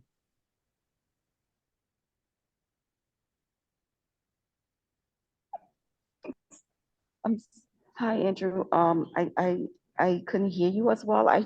The last part I heard chicken nuggets and dumplings. Honestly, that's what I Okay, heard. so what I But- said is starting at the end of this month, okay, some of the items that are coming back to menu are the chicken drumsticks, the chicken thighs, and also the chicken dumplings. So it's the thighs, the drumsticks, and also the dumplings, which are the three chicken products that are coming back. Okay, now, is that me that's being loud? Okay. Now, would these continue to stay on the menu to the end of the year? Yes. Is one of the questions, and will they continue to be on the menu even after this year is over? Yes, and also just, OFNS is constantly taste testing some new products and also some recipes.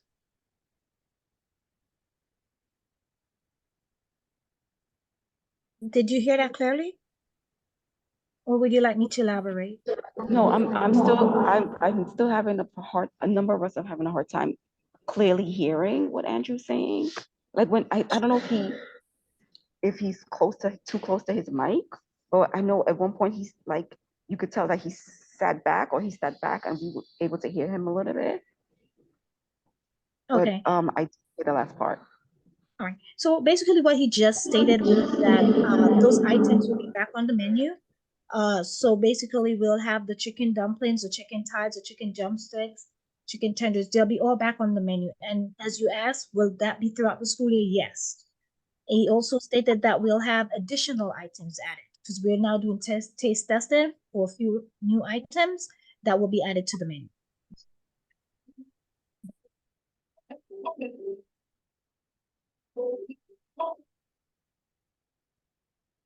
All good, Tamara? Yeah. I have a question.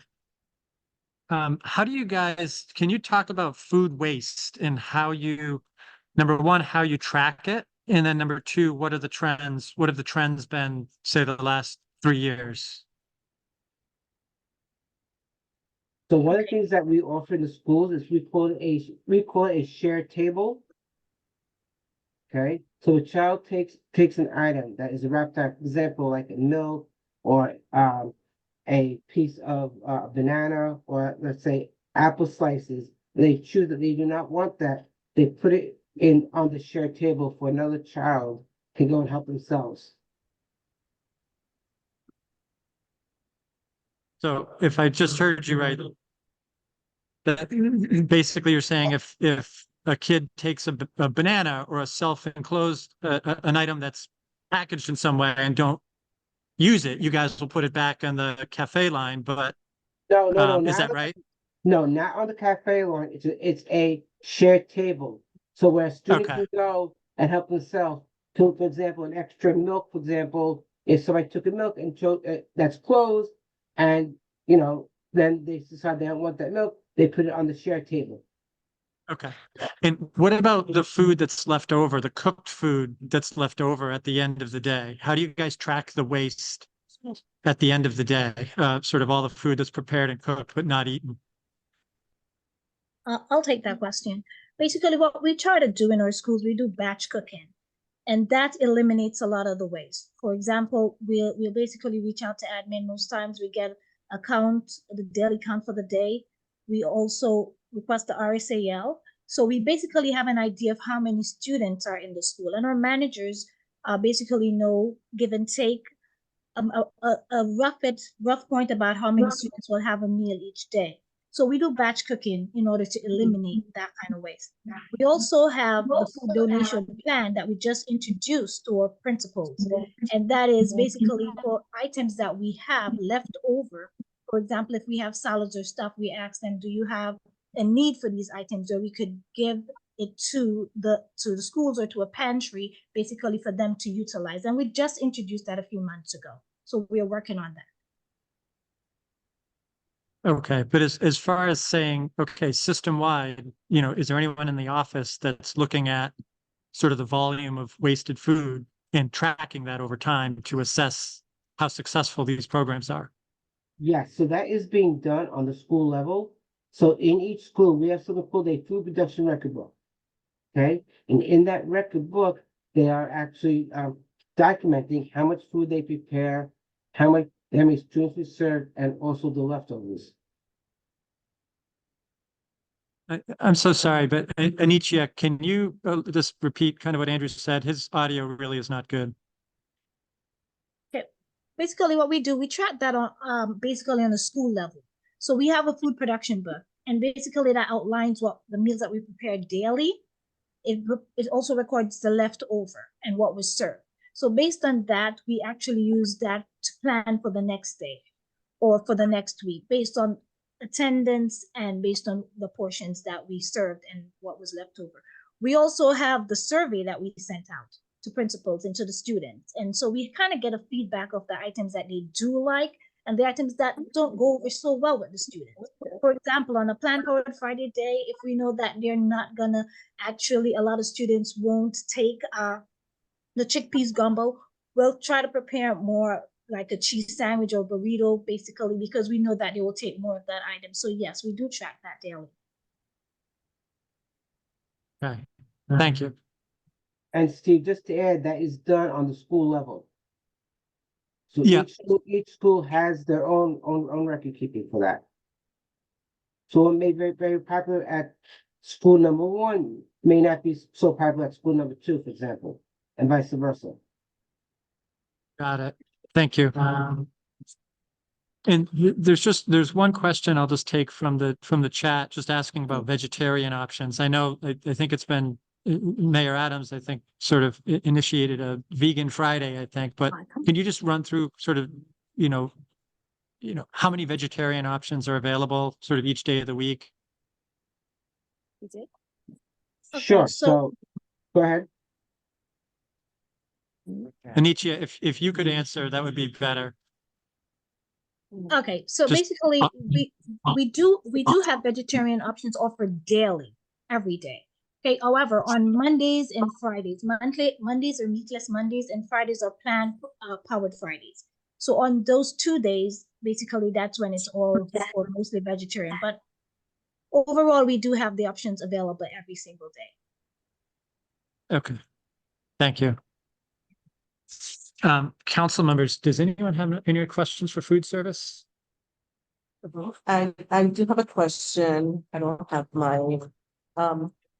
The question is, what options do you have for kids who had allergies to foods? Okay, so go ahead. Go All right, ahead, so Anichia. students with food allergies, we actually take on a different level. If they have a 504 form, we basically will meet with the parent. We'll set up a meeting with our nutritionist, which is out of HQ, and we'll come up with a menu plan for them specifically. We do have in our schools right now, we have school with gluten-free allergies. And basically we work together with the principal, school admin, or nutrition team and us supervisors to provide that student with whatever they need. So basically, yes, we can cater to those students.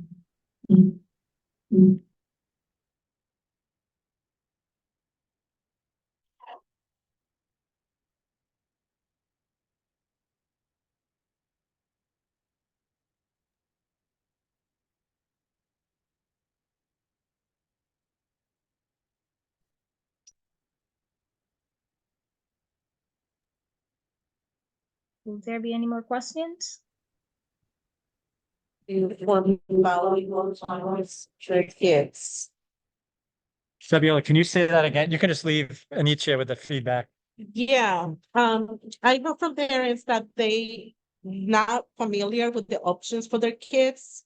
And we see more and more, now with inflation, parents can really afford to buy food for the kids, in particular, kids with a lot of food allergies. Okay.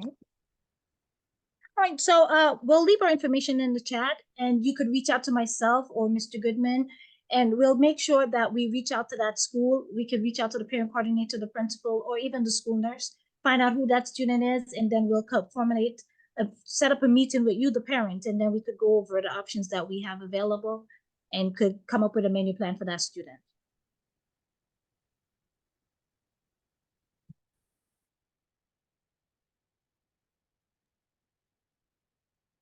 You're muted. All right, let me unmute myself. Thank you both for being here, Andrew and Anicia. Appreciate it. And we will, I'm sure some of us will be in touch following up. And there's other questions in the chat that we'd like to relate to you as well. So thank you. You're welcome. Thank you for having us. Thank you. Okay. Next up is our superintendent's report, which will have a couple of components to it. David?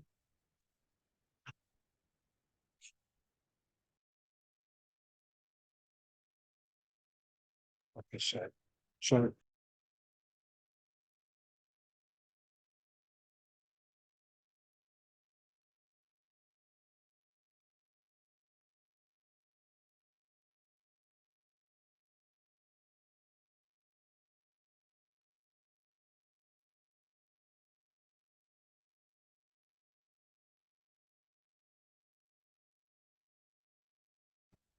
So good evening, District 20. It's really good to be here with you all. I appreciate First Principal Andrew Frank and his staff for hosting the meeting. And it's really great to see all the principals, AP staff and teachers with us tonight. So I'm excited for the presentation. Let me just share my screen here. If I can learn how to do it. There we go.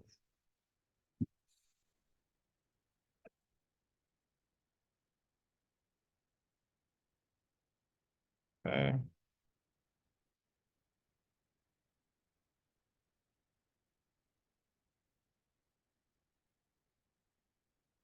I appreciate the presentations from the Independent Budget Office and Food Services before us. But this March, I'll be providing, as I have the last couple months, an updated NYC Reads. And this month, I'll focus on the District 20 Learning Lab structure and some really well-deserved principal and teacher celebrations of the work. I'll provide an update on the ongoing feedback and action plan in partnership with CEC, President's Council, the Title I District Parent Advisory Council, and educators from District 20. I'll provide a few updates on our new schools, our 3 schools that are opening in September, and then a few follow-up questions from the Chancellor's Town Hall in January. So first, I want to just loop back to the District 20 Learning Labs. One of the components of the implementation of NYC Reads in District 20 was the implementation of what we've called the Learning Labs. These are monthly professional development sessions that we coordinate through my office for 3 grade bands of teachers from every single District 20 school. So K-2, 3 to 5, and 6 to 8. So about 120 teachers and teacher leaders across the district who are a vital key component to the successful implementation of the curriculum and the science of reading NYC Reads in the district. And this is led by Dr. Lucia Perez Medina, the Senior Achievement Manager in the District 20 office, who leads our literacy team, who support all the amazing teacher leaders in the district. This is designed to provide district-wide professional development and support all District 20 schools, specifically for the implementation of NYC Reads, and to be able to focus on the 6 literacy shifts that are part of NYC Reads and how to support teachers in making connections between the curriculum and what those shifts are. We also aim to provide practical strategies and approaches for teachers And then also for myself and my team to get feedback from teachers on the ground about how things are going with the curriculum so we can support in making any kind of adjustments and hopefully make this successful. And frankly, you know, we talk a lot about the shifts and the curriculum, and it's has not been able to be done with the people in the schools who are the ones who are actually doing it. It's the teacher leaders and the principals who support them and make sure that the work that they do meets the needs of our kids. And today we have obviously teacher leaders in every single one of our schools, and but we've identified a few teachers who have really done a truly amazing job in not just implementing the aspects of the curriculum and the science of reading in their classrooms, but also supported their colleagues and the district in rolling out this implementation. In a district with 33,000 students and over 3,000 staff members, it's impossible to do it alone. And it's without teachers and without principals supporting them, it'd be impossible to do this really well. And I'm so proud of the work we've done. So I'm really excited today to invite some of our teacher leaders and their principals to recognize them and highlight some of the key features of the work that they've done in their classrooms and with their colleagues to accelerate the successful implementation of NYC Reads in District 20.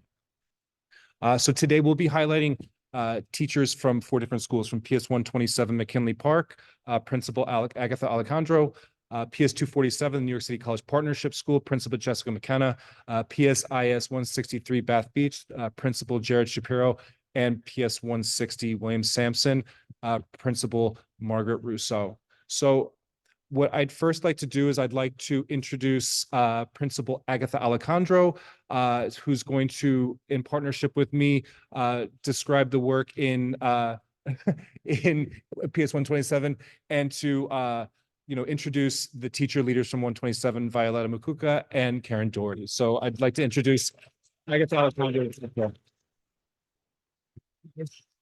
Please come up here and sit right here.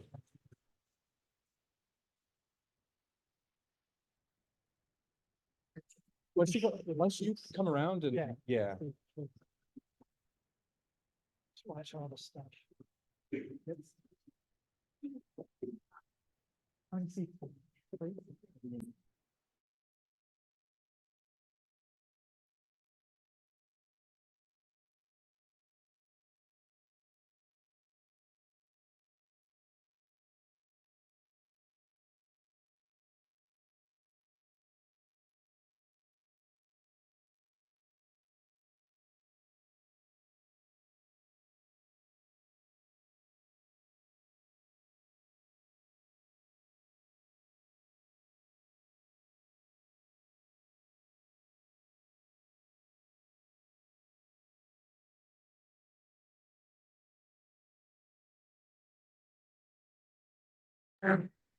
I mean, we'll speak to the views on a tab.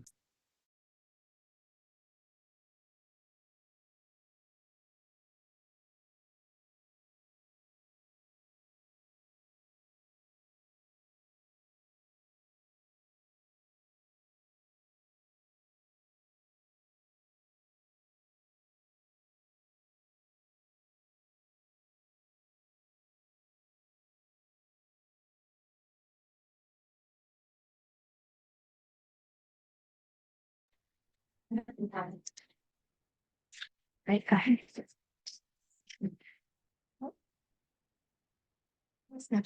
So it should just Yeah. Okay, thank you. Good evening. Thank you, Dr. Preto, for allowing us the opportunity to share our wonderful practices at PS 127 and celebrating our school community. PS 127 began the implementation. So, okay. So PS 127 began the implementation of Into Reading during the 2021-2022 school year.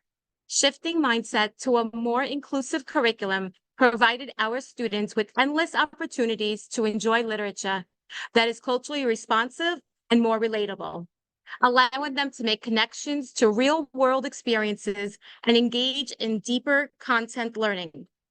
Implementing a new curriculum into reading was possible with the work and dedication of our staff members who consistently participate in professional learning, collaborate with colleagues, and contribute to the success of all students. Moving into the 2023-2024 school year, our work needed to align to the New York City Reads initiatives and the literacy shifts. In order to embrace these ideas, participation in district-wide professional learning and the literacy labs paved a new path for professional growth and collaboration to deepen student learning.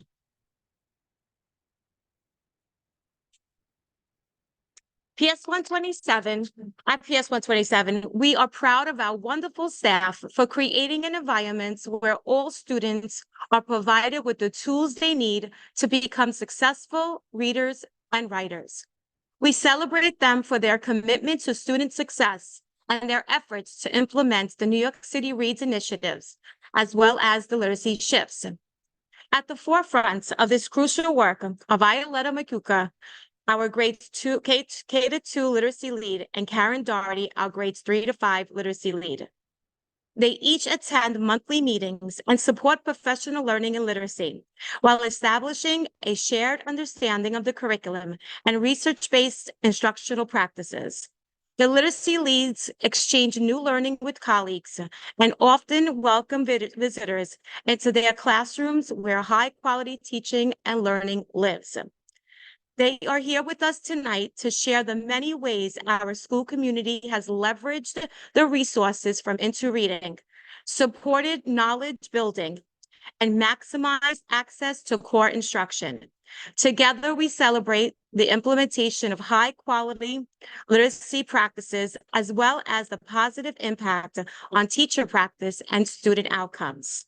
Congratulations to our dedicated staff, and thank you to our literacy leads for their impactful role.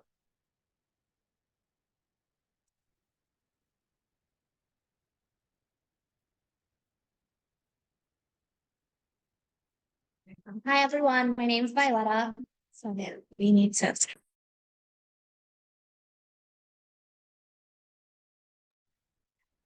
Hi, everyone. I'm Violetta. I'm the first grade teacher and the K-2 literacy lab lead. And as the K-2 literacy lab teacher, it has been a great journey being able to attend the district monthly meetings. It has been inspiring and motivating to see how hard teachers across the district work every day to reach the needs of our students. During the meetings, we have been presented with opportunities to deepen our understandings of the literacy shifts to support our students. We're able to work collaboratively with other schools, share ideas, and embrace new techniques. This has not only impacted student progress, but also improved my teaching methods and philosophy. The collective effort and shared confidence in implementing these practices are a testament in the positive change happening within our school community. And something that I always go back to tell Ms. Alejandro after these meetings, sometimes we feel like we're doing too much, but after collaborating with other schools and teachers and seeing what is happening in their classrooms, I always tell her sometimes I feel like I'm not doing enough personally just to see what's happening in the other classes and schools. My name is Karen Doherty, and I'm the Literacy Lab representative for grade 3 to 5 at PS 127.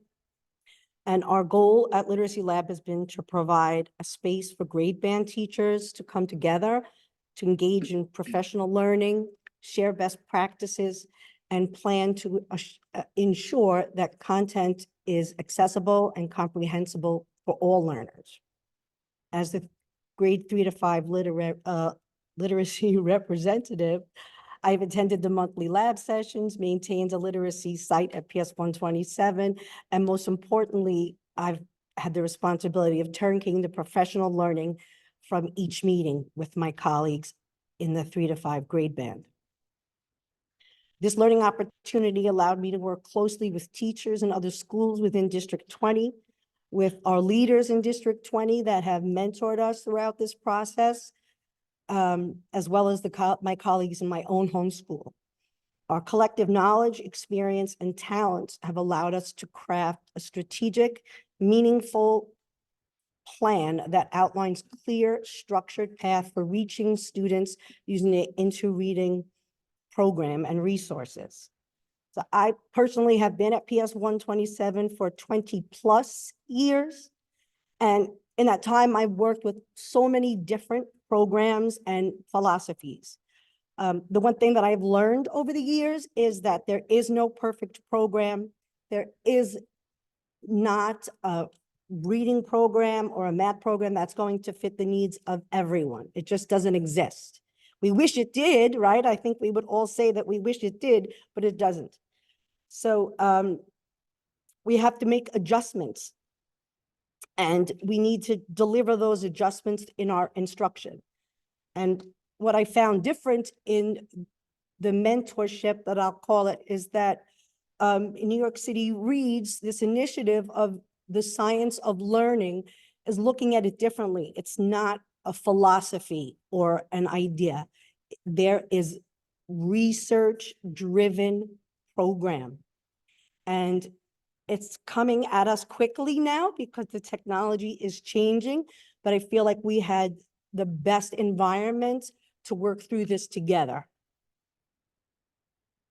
So at PS 127, we created a knowledge map that aligns with the new New York City Read shifts. And we are expecting our students at the end of every module to create a knowledge map, and it's an ongoing knowledge map.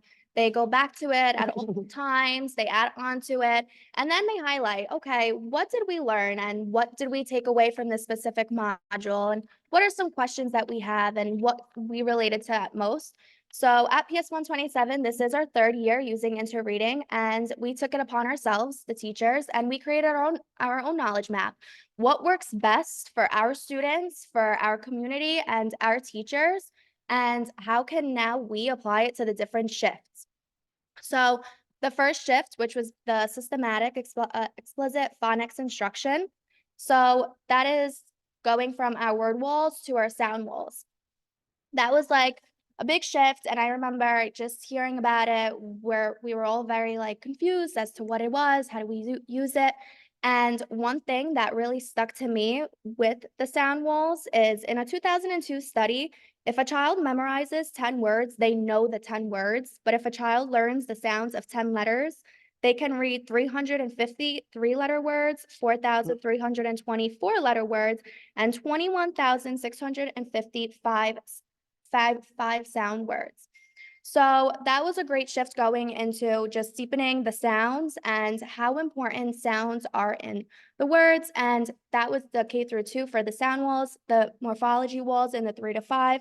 We sat with our speech providers and we then took it upon ourselves. How can we now make this accessible to our students? And then how can we now apply it to the second shift, which was the use of decodable texts?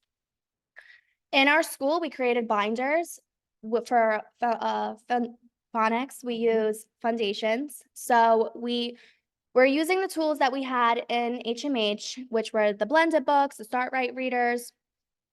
So, and we were like, how can we now align it? So we sat after school and we aligned those readers to our foundation program, and we go back to it. This is important because it allows for students to really understand that all letters and words matter and provide repeated exposure to learn letter sounds in relationships to math and form mastery. This builds confidence and it's the application of the skill. This year, I have to vouch for my students, even though I have a great group. I have to say that this year, through the use of just teaching them the sounds, using decodable text, they are phenomenal readers, which makes them amazing writers. And I think we could vouch that my students have been excelling in such a high rate that I myself am very impressed. And the decodable text, it also recognizes the gap and embedding time for students to transfer phonics skills to decoding practice and reading, which was something that we always said our students don't have enough time to practice skills and read in the classroom. So this really allowed that for them to gain that confidence and practice reading. No, I'm just going to the third one. So shift 3 is where we look at small group differentiated instruction based on student need. Because not every child is the cookie cutter image, we have to meet the children where they are. And some of our challenges were with the anchor charts. For example, they were all in English and not all of our students are English speaking. So we were able to work together on Monday afternoons. The ESL team, I have to say, Nita Derry has been translating things for me for years. And when she works with me in my classroom, she always makes sure that we have those points that everyone can be successful at. So our support staff really worked alongside the teachers to make sure that our students have access to the necessary tools and the scaffolds to plan on making content comprehensible for all learners. One really great thing that I enjoyed about this part of it was that we got to kind of work together and build our team, and that we brought our talents to the table. And as a, K-5 and all of our support staff, we have a lot of different talents, but we were able to bring all those talents to the table to benefit all children, utilizing comprehensive approach to address the diverse needs and ensure a successful implementation of the science of reading.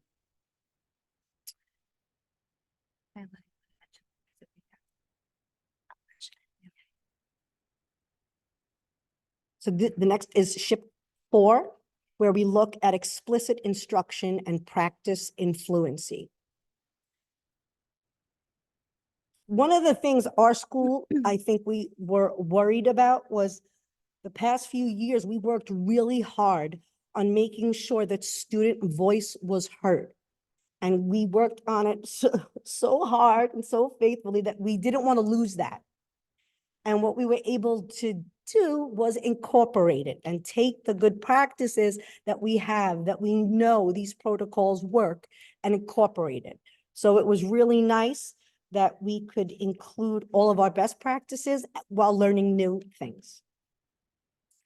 One of the things that I really liked the most was the collaborative discussions, which is a section of the HMH program that we really lent itself to the read, think, talk, write protocols, where the children are having their discussions and helping each other and building on each other's ideas before they write.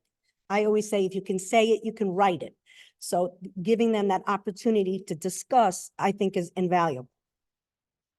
Some of the new protocols were buddy and choral reading. I don't know if you want to talk about buddy reading. Your kids do it better. Yeah, so my first grade students, the first thing that I heard in September was, I can't read, I can't write. And that is very natural. That's what all students say. So now, me being the only teacher and adult in the room with all my students that can't read or write, okay, so how can I tackle this? And that was the first thing that I was like, okay, so this student can read, these are struggling students, how can I make it work to now release all that workload off of me, because I need to pull my small group. I need to have my instruction tailored, and now, but I have so many struggling students. So through buddy reading, it has worked amazing in my classroom in the sense of it builds such great confidence. And now I had a strong reader that was basically being that support for the student that was struggling with reading, that didn't have that confidence within themselves. And I can vouch that probably a month or two into just practicing how it works, highlighting great buddy reading, showing my students how it looks like. About a month in, when I asked, what is your favorite thing about reading? They all had to say buddy reading. Not only did it build relationships, it built confidence. And it was now something that I was like, okay, they have a text and I know that they can tackle it because they have that stronger support, which released me from having to be that whole group scaffold. And these are just up here, the 2 little bookmarks that they had, and it was just a reminder for them that they would always reference back to. In first grade, it's all about routines and keeping structure. And You can move on to the next shift. so the next shift was assessing reading using diagnostics and additional formative assessments. So after assessing our students through Acadians and through iReady, we were looking at their strengths, their weaknesses, and how we can support our students. The first thing that we did was backwards plan. What's expected of our students through these performance tasks, through these module assessments? What are they expected to know? And how are we going to take them from where they are to now being able to how they're able to master the skills that we're presenting them with. So while highlighting the key skills that students need to learn, we as a team met with our AAS, ENL, and special education providers, and we translated texts, we differentiated organizers, and something that I started doing was recording many of my stories, putting them into PowerPoints, and now my students, it was so hard for them to log into Teach Hub because it was not like Acadians or Clever where they scanned a badge and they were in. They're 6, it's hard for them to type their login in. So what I did was I recorded my stories and I recorded my stories and I put them into the drive, which made it accessible for them. It was very easy for them to use. And that is something that we all came together as a team in my school and made sure that our students had all the support that they needed in reading. This. Next slide. You can go to the next slide. We're running. Oh, yeah. And yeah. So the 6th shift addresses background knowledge and vocabulary. I'm not going to read all of them to you, but we needed to make sure that we were providing our students with experiences, class trips. We recently went on a trip, candle making in colonial times at a historic Richmond town. We've had lots of assemblies and project-based learning opportunities to broaden their knowledge that connect with the modules in the module's big ideas. I happen to be on the accelerated learning team as well for the past 2 years. So I learned a lot on that team about project-based learning. And we've had some help with that team this year. They've kind of supported us into making the research and inquiry projects in HMH a little more of a PBL, which is a nicer experience for kids, a little bit, they make much deeper connections when they get the chance to go on trips and go to assemblies and do things like this. I was, yeah. That's good. So our last thing that we wanted to look at is the data. Our school is a bit unique in that it's one of the few schools in the district that's been using this program. This is our 3rd year. So we just took a look at our overall proficiency, and the first bar on the left reflects when we were using the Journeys curriculum. So that was into reading. So that year we were at 57% in 2018, 2019. Then there's some missing data because of COVID. And then in 2021, 2022 school year, we saw overall proficiency at 62%. And 2022, 2023, we saw it at 71%. So, I mean, it is encouraging, I think, when we look at that data based on, the fact that we were using the program a little bit longer. And the last thing we wanted to do was to share with you what our students had to say.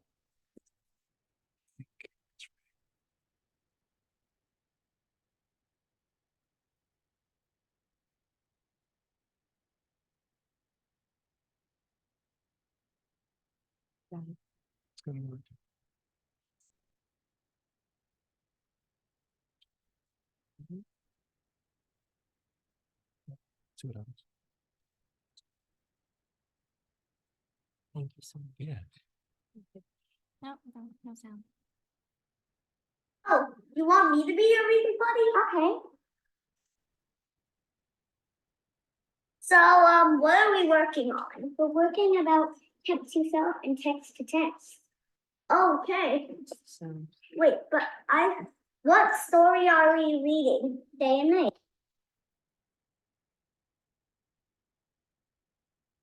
Almost without a hitch.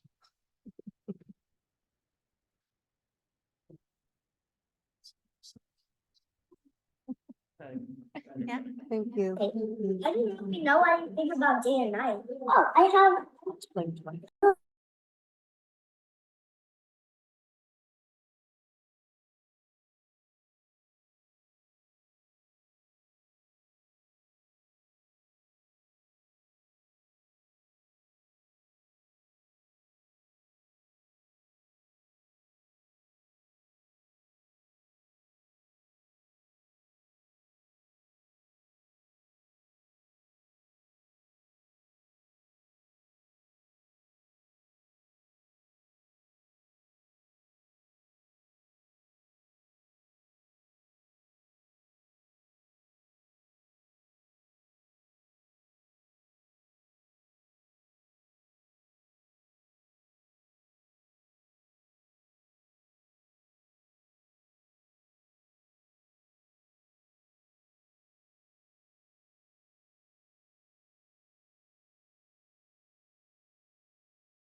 And her instructional coaches, Stephanie Steinweiss and Mary Toner.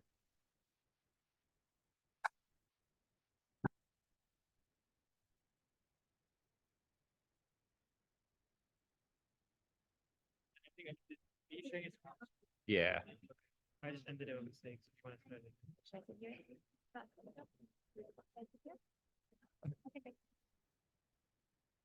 Oh, I gotta share my screen.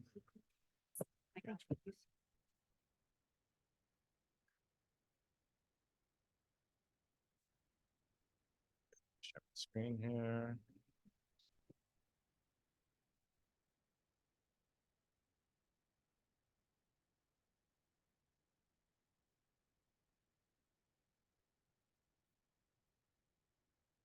That one was 20. You guys could do maybe like 10, right? Like Oh, I minutes. do like sex. Yeah, Is that okay? that's fine. Yeah. A lot of everything's covered already in the first presentation. Gotcha.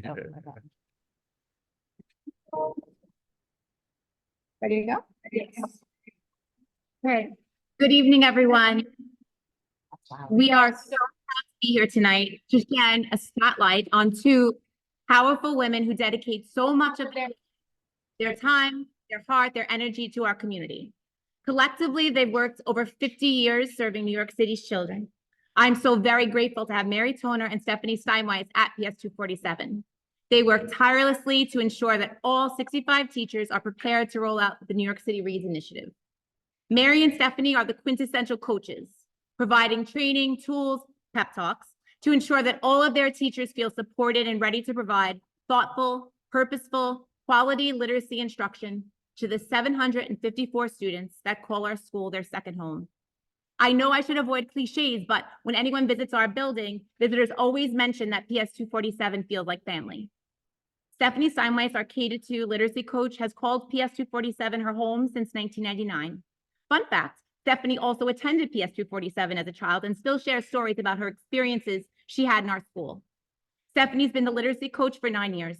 In her role as coach, Stephanie has successfully trained each early childhood teacher who has entered our building, as well as provided structured professional development and on-the-spot support to all of our teachers to enable them to reach their full potential as educators. Mary Toner began her career in 1990, and she began to work as our 3 to 5 literacy coach in 2003. Mary has sent all 4 of her children, beautiful children, to our school, and I had the pleasure of teaching them. Mary has trained and developed every upper elementary school teacher that has come through our doors, and I was one of the lucky teachers who learned from Mary and her years of experience. Thank you, Mary.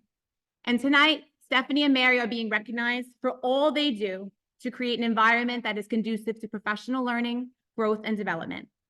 Yes, this year has been full of change in materials, change in curriculum, and for some of us, change in philosophy. But Stephanie and Mary have rooted these shifts in strong practice, solid structure, and the belief that it's our duty to do what is best for our students. Tonight, you'll get to meet them and see what dynamic and powerful women they are. They will share some insight into what made the rollout of the New York City Reads initiative something to be celebrated, and our school could not do it without them.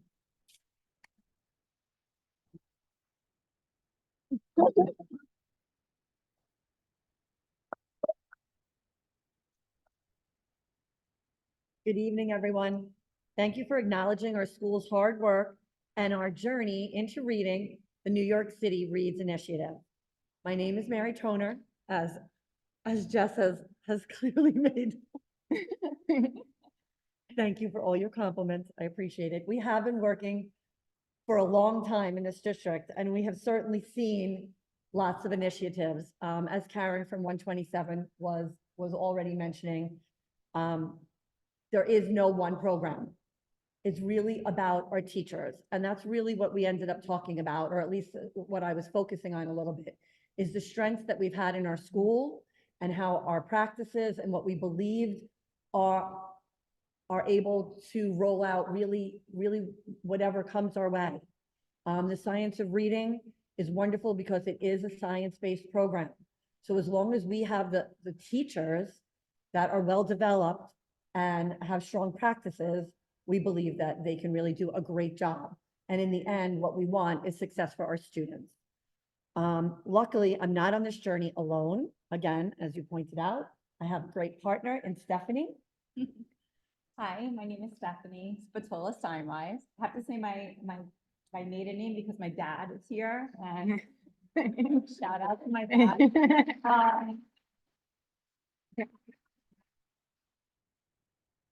So yeah, I've been a teacher for 25 years in the same building, and it's been an incredible journey.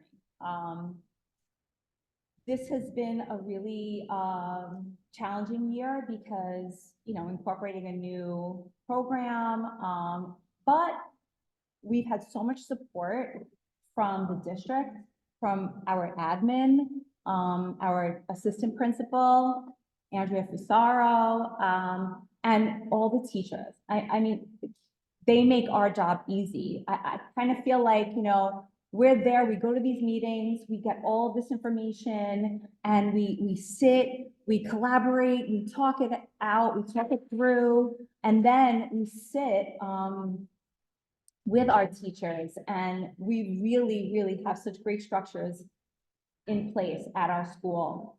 We get to meet with our teachers bi-weekly. It used to be once a week, now it's every 2 weeks. We meet with them at grade planning meetings. So we really get messages and we get them out as quick as they come in. And we work through everything together. It's really been a journey. And should I begin? Okay. So when we sat and we were like, how should we present everything? Because I don't know which one. Oh, here we go. So when we started our adventure, we just asked ourselves, what are the strengths in our building? Hence our theme.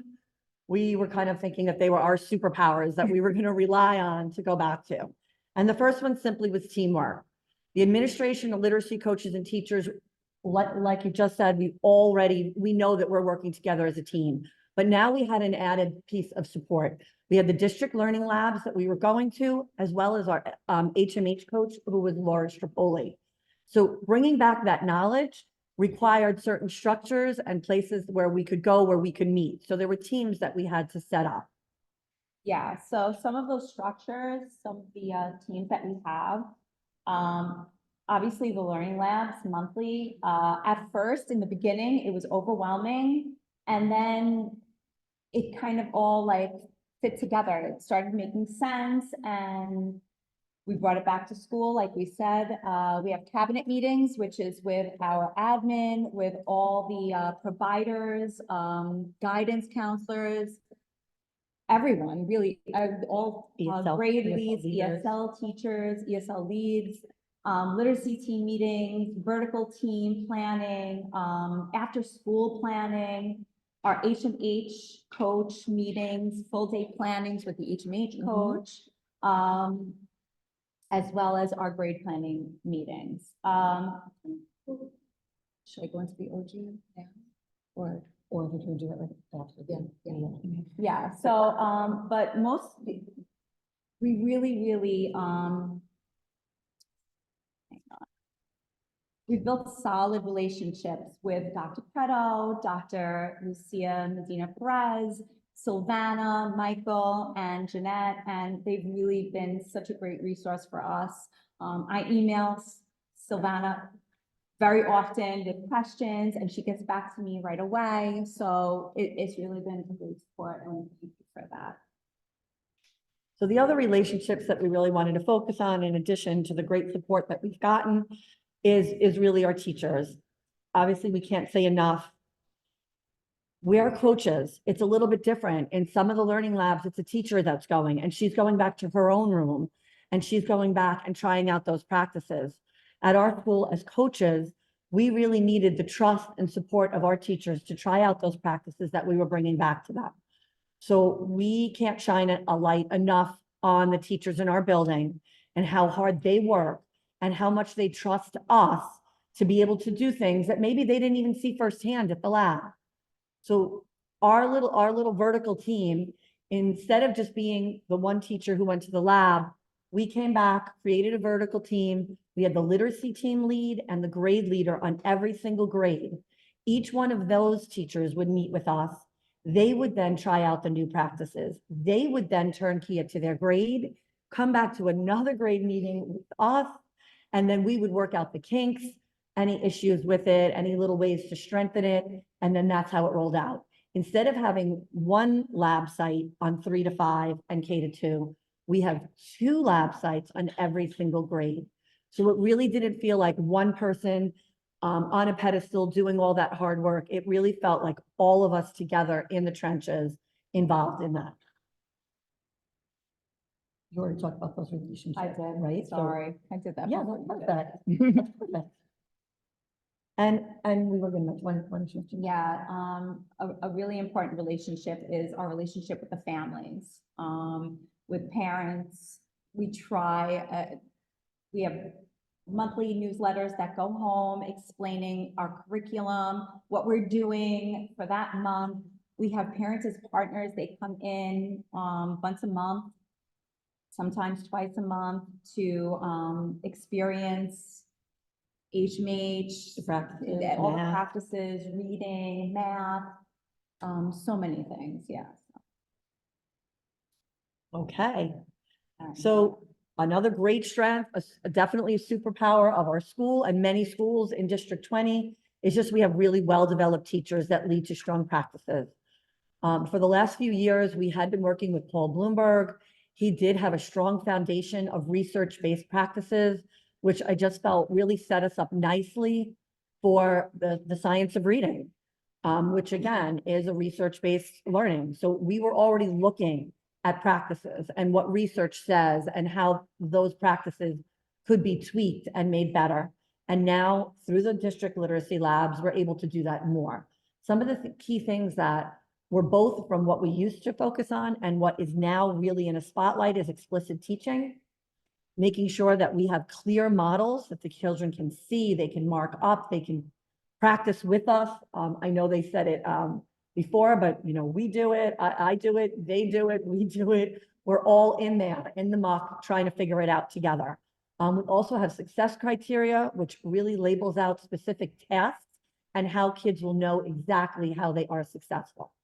Student engagement has always been prime. We have discussion protocols, which we're now trying to bring into the collaborative discussion lessons that we have in HMH.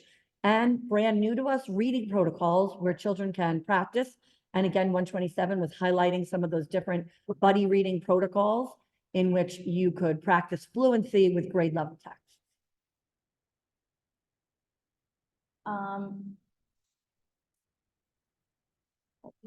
Yeah, so we also, one thing that really has helped us, and I know we have like 2 minutes left. Yes. Quickly, sorry, yes. Working with Jill and Ann Edwards from Edwards OG has really provided us with so much support, so much knowledge, so much, I mean, they've really, really helped us along the way with the science of reading. This progress that we're making is ongoing. We're learning every day.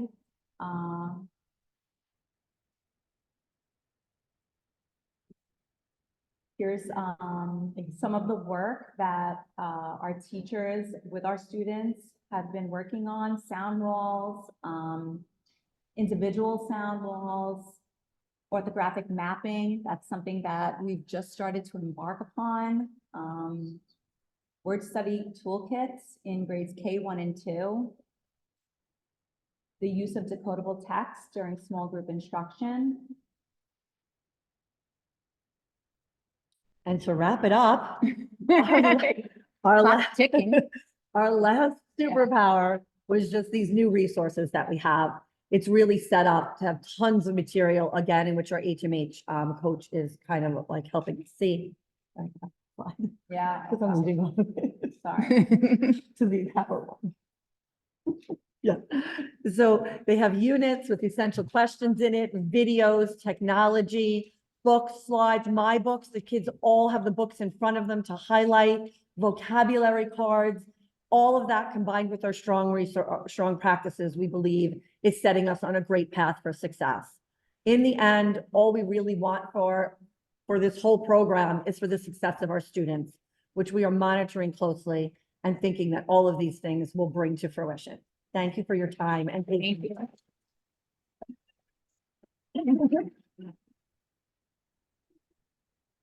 Didn't get to speak.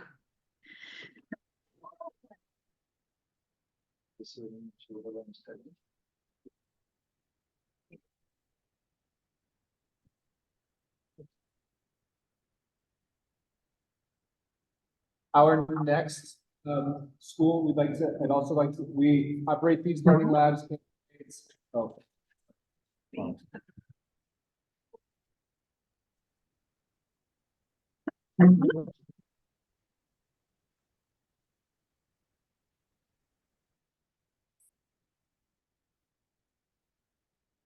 The next school principal and teacher leader we'd like to highlight today is from PSIS 163 Bath Beach, Principal Jared Shapiro and Corinne Lubrano, who is will highlight the work that she's been doing with her colleagues and her students in middle school, specifically with multilingual learners. So I'm really excited to have Principal Shapiro and Corinne to come up and talk about the work.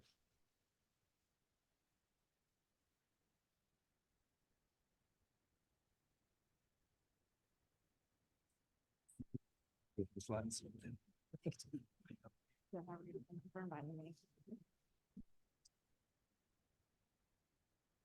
Muted, right?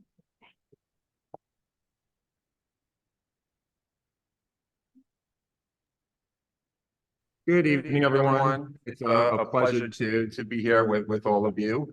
As the principal of PSIS 163, I'm glad I get to represent the middle school perspective of HMH, and Into Reading is our elementary program, and Into Literature is what we use for grades 6 through 8. As our philosophy of education has sort of evolved over the course of the past several years, after the pandemic, we were heavily embedded in social emotional learning, and now we switched to more of getting back to the nitty-gritty of the academics. Dr. Preto and I, when we had our initial conversations at the end of last year, beginning of this year, I had discussed the main concept that the depth and breadth of 163 as a family and as a school community relies solely on exploring and highlighting the individualness and the talents and strengths of the individual teacher and the individual student and the supports that we provide for our families. And I didn't want to lose that sense of social emotional learning. And one of the big practices when we had to incorporate HMH across 9 grades, because we're a K-8 school, was that how do I empower my staff in order to not lose their sense of self with a program that, for the most part, was believed to be a script that they would have to follow that would be uniform across New York City, and that their sense of autonomy might be diminished. And we saw none of that with HMH. What we saw was a new opportunity to enhance what we had already done, not only as a district, but as the citywide platform grew, and as the superintendent's call for all means all across all levels, all facets for all students, we really embraced that. And at 163, one of our main goals as an administrative team, which I have our assistant principal, Ms. Samantha Pramani, here with us, is that sense of distributive leadership and empowering teachers so that when they go to the labs, they come back and they work with administration, and then together we would turnkey this relevant information from each of the modules, each of the units, each of the steps that go through the course of implementing into reading and into literature initiatives. And one of the best parts of this evening is that I get the pleasure and honor of highlighting Miss Corinne Lebrano. As an ENL teacher, she has many, many hats that she wears across many different classes, many different grades, and she does such a phenomenal job not only working with diverse ELA, math, science, and social studies teachers throughout grade 6, 7, and 8, but the infusion of choral and echo reading into the interliterature program with Socratic seminars, which is something that we had begun several years ago. When you walk into a classroom, you do not know that you are walking into a room, whether it be ICT or ENL or our higher performing student classes, because it's seamless. And it's seamless because of the hard work and dedication of the staff and students and administrative support that I received, not only from Ms. Pramana, but from our other assistant principal, Ms. April Brandwine, that empowers our teachers to have that continued level of learning and to work through a lot of these challenges that many of us are experiencing with a brand new program, because this is our first year at 163 with HMH. So without further ado, I'd like to pass the torch over to the wonderful Miss Corinne Lebrano. Thank you, Mr. Shapiro. So I'll be presenting today on the multilingual learner strategies that we've incorporated throughout the HMH curriculum. And like Mr. Shapiro said, this is for our interliterature grades 6 to 8. So I focus on 3 particular parts of the science of reading for this presentation. We worked on comprehension using the following strategies: the RAP strategy and paragraph shrinking, which comes directly from our learning lab. Vocabulary, we talked about vocabulary and context, visual vocabulary supports, closed sentence frames with our word banks, and morphology. And again, as Mr. Shapiro said, our fluency has been increased by incorporating the strategies of choral reading and echo reading. So I wanted to highlight one of my strategies that I worked on in the 8th grade integrated ENL class for a comprehension strategy known as RAP. So we use the chunking method. So we take larger parts of text and we break them down. This was from our first unit in Unit 1 for 8th grade about technology. So we were reading an article in regards to automation. What are the effects and impacts of automation on human workers? So using the gradual release method, I had used a teacher model to show how I use the strategy first. I had a checklist. I made sure I hit all the steps of my strategy. We do a read and chunk. We ask ourselves who and what, so we're thinking about our thinking, and we paraphrase in our own words to check our comprehension. So there's a small snapshot of a model I used, and then to the right, we have an example of our guided practice where it's an active engagement with the students to practice the strategy together. So the students were able to take a paragraph, and they were also able to ask themselves who and what, and they were able to break down this complicated text with many technical and higher level vocabulary in it, highlighting their nouns, highlighting their verbs, getting to the real meat of the paragraph, who and what. So they were able to summarize in their own words what the paragraphs were about. And then moving forward, I showed a sample of their independent practice. This is how they use the strategy with scaffolds and support. So this is an ENL class, 18 out of 30 students, speaking 12 different languages. and all ENL levels from entering new beginners to expanding intermediate level as well. So they were able to break down this article and use each paragraph, use their strategy, make sure they check their comprehension, and they were able to paraphrase to get the gist of the article. So that's the model that we use to make sure that the students are in control of their learning and that they understand the text. Another strategy that we use comes directly from our HMH Learning Lab, paragraph shrinking. And in the same vein as the RAP strategy, we take a paragraph, we break it down. We make sure we get all the components, the who and the what. We ask ourselves, what's the most important idea? This was a text from Unit 3 about an immigrant story, a narrative immigrant story from the book of the Unknown Americans, where the students were expected to be able to determine the theme of a story.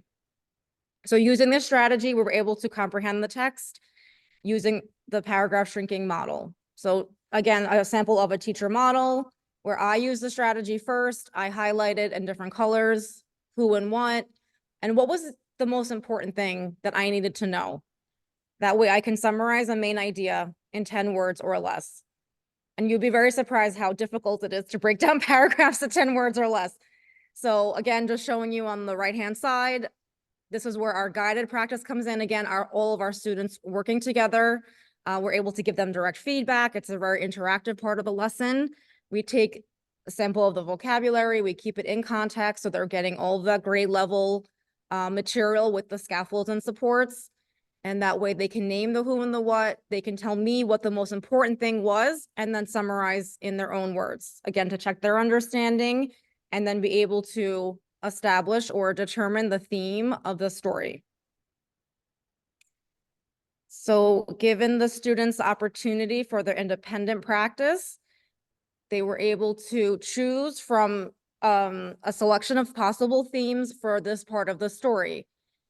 For example, the sample that I chose, this student was able to highlight and correlate that there's a family involved in the story. They were able to find the nouns. They were able to find their actions and the events that happen.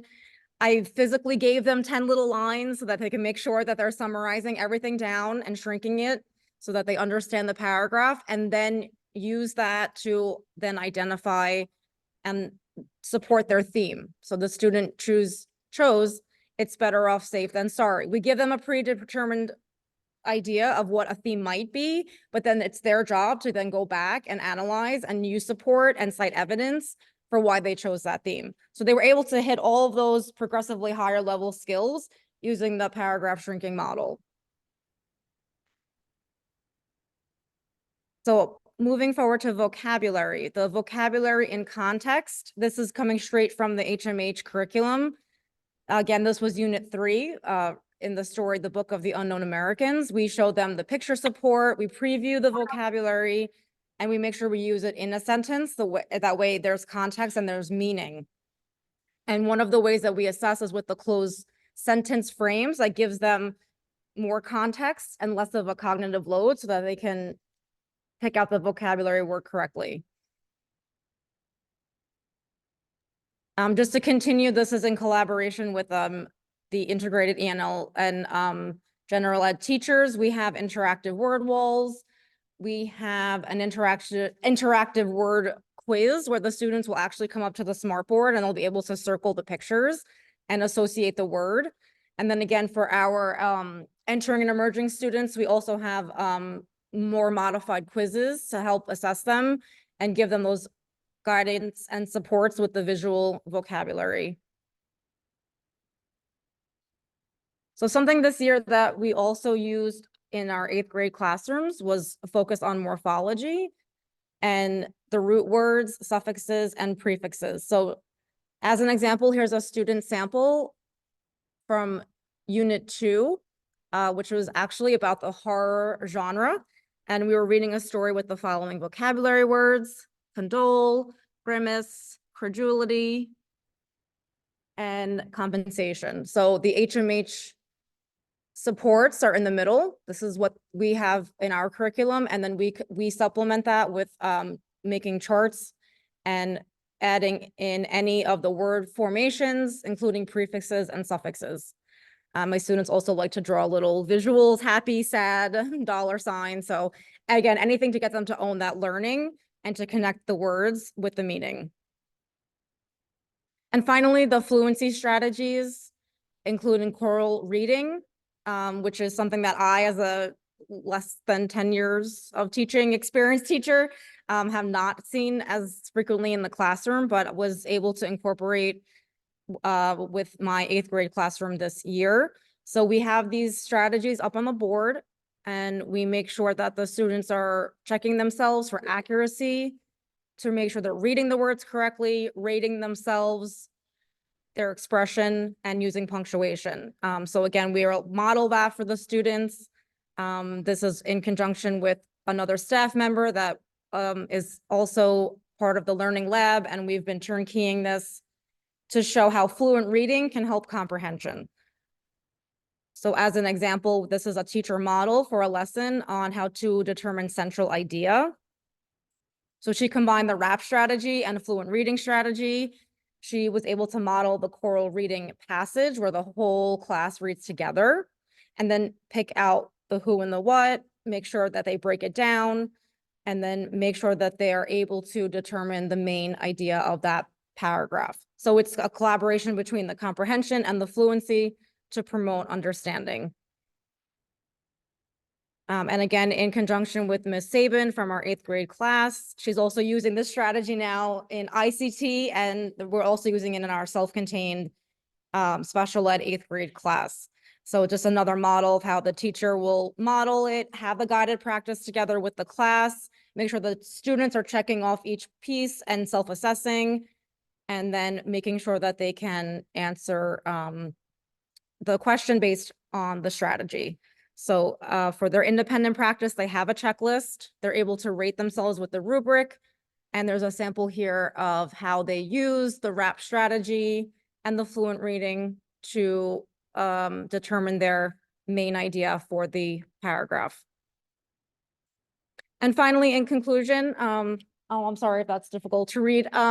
This is a snapshot of our 8th grade data from the beginning of the year assessment and the middle of the year assessment. It's on my, on my screen. It's, so I'm sorry about the font. And I'm sure that if you can see the bar, we do have some growth from the middle of the beginning of the year to the middle of the year for their I-Ready diagnostic, which is their English reading level diagnostic.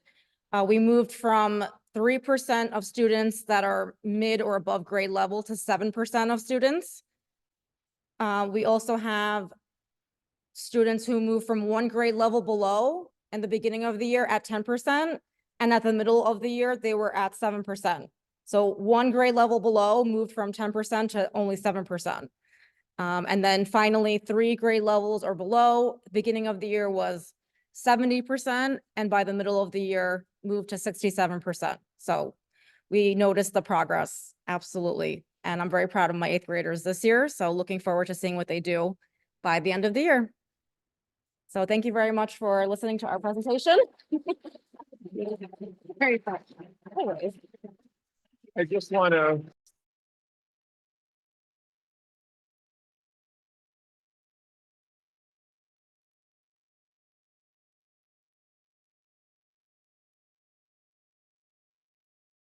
How it's going to impact our students and their ability to learn, their ability to perform on the upcoming state assessments.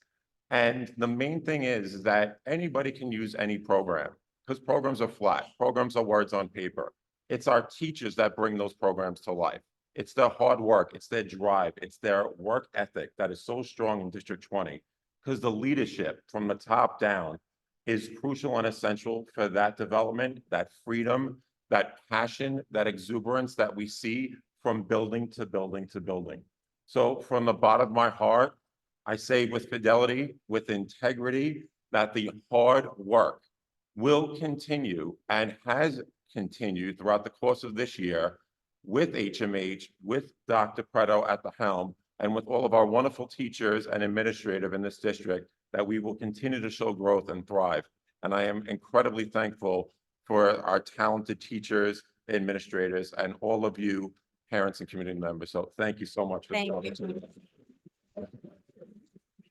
Thank you. Thank you. Thank you.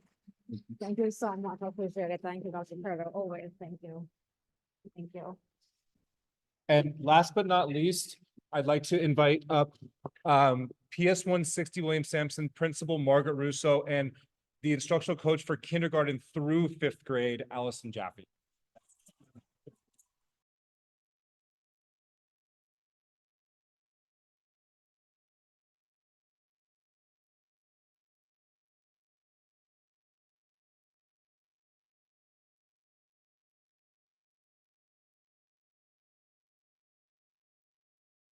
This is the one that's on.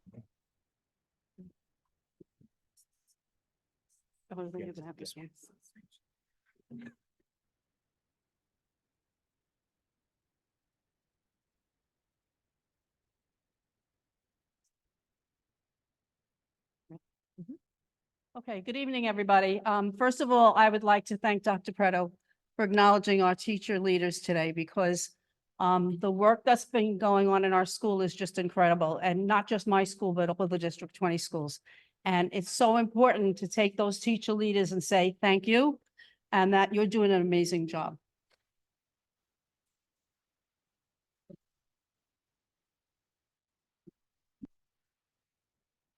So PS 160 has long known that we need a very strong foundational program. And 16 years ago, we began training our teachers in Orton Gillingham. And we've been using that program ever since. And every year we get new training, new teachers come in, they get training. Over the years, we've used various literacy programs, and we moved from program to program until we found Teachers College. And we firmly planted ourselves in Teachers College. And it was a philosophy that everybody believes in the school, and we worked very hard at it. When we heard we were diving into reading, it was a big shift for us. It was a shift in the way we thought. It was a shift in the way we taught. It was a shift in the way our students learned. So it was really a kind of scary thing. We needed somebody to work with our administrators to lead that charge, somebody who knew what they could do to help our teachers learn about this. Allison Jaffe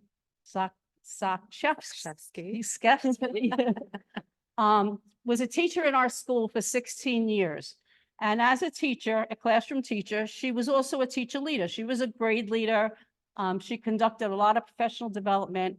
I know her particular grade team met every day at lunch, and they ate lunch together and they talked shop together. And it was just a very wonderful thing. And then she became our literacy coach 7 years ago. I want to talk just for a second about the impact of Allison, because she was one of the people who was entrenched in Teachers College. So this was a huge undertaking for her. But now she's coming in and she's bringing in podcasts and YouTube videos to support the teachers in understanding it. And she has really bought into it. And that's so important because the buy-in to me was very important for my teachers, right? We didn't want them just to get up and teach the program. We wanted them to believe that the program was going to work and that our kids were going to do well with it. And Allison is really the person responsible for that. The other day I was in a classroom and I said to the teacher, Allison Jaffe is going to be honored at the CEC meeting this week because of the work that she's been doing here. And she said to me, these are the exact words she said to me, she is so smart and she has taught me so much. And I am so much better at teaching now from her coaching. And because I'm better at teaching, this is a true story. I'm not making this story up. She said, and because I'm better at teaching, my kids are better at learning. That's the impact that Allison has had on our particular school community. And now she's going to share her part of the journey. That was some introduction.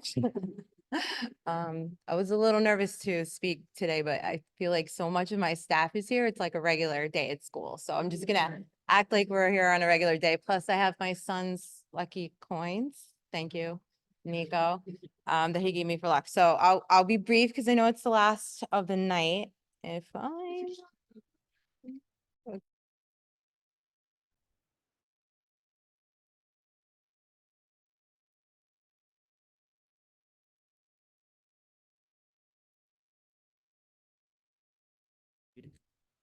Oh, great. Okay.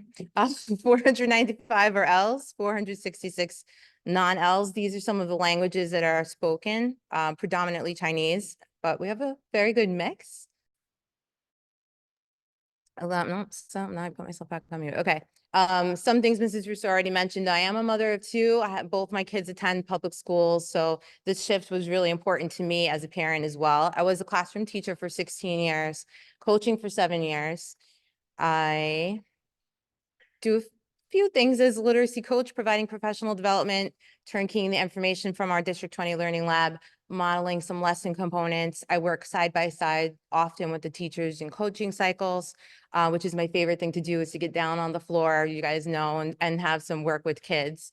I sometimes conduct parent workshops, and I am the unofficial tech support, though you wouldn't know it today as I was half on mute.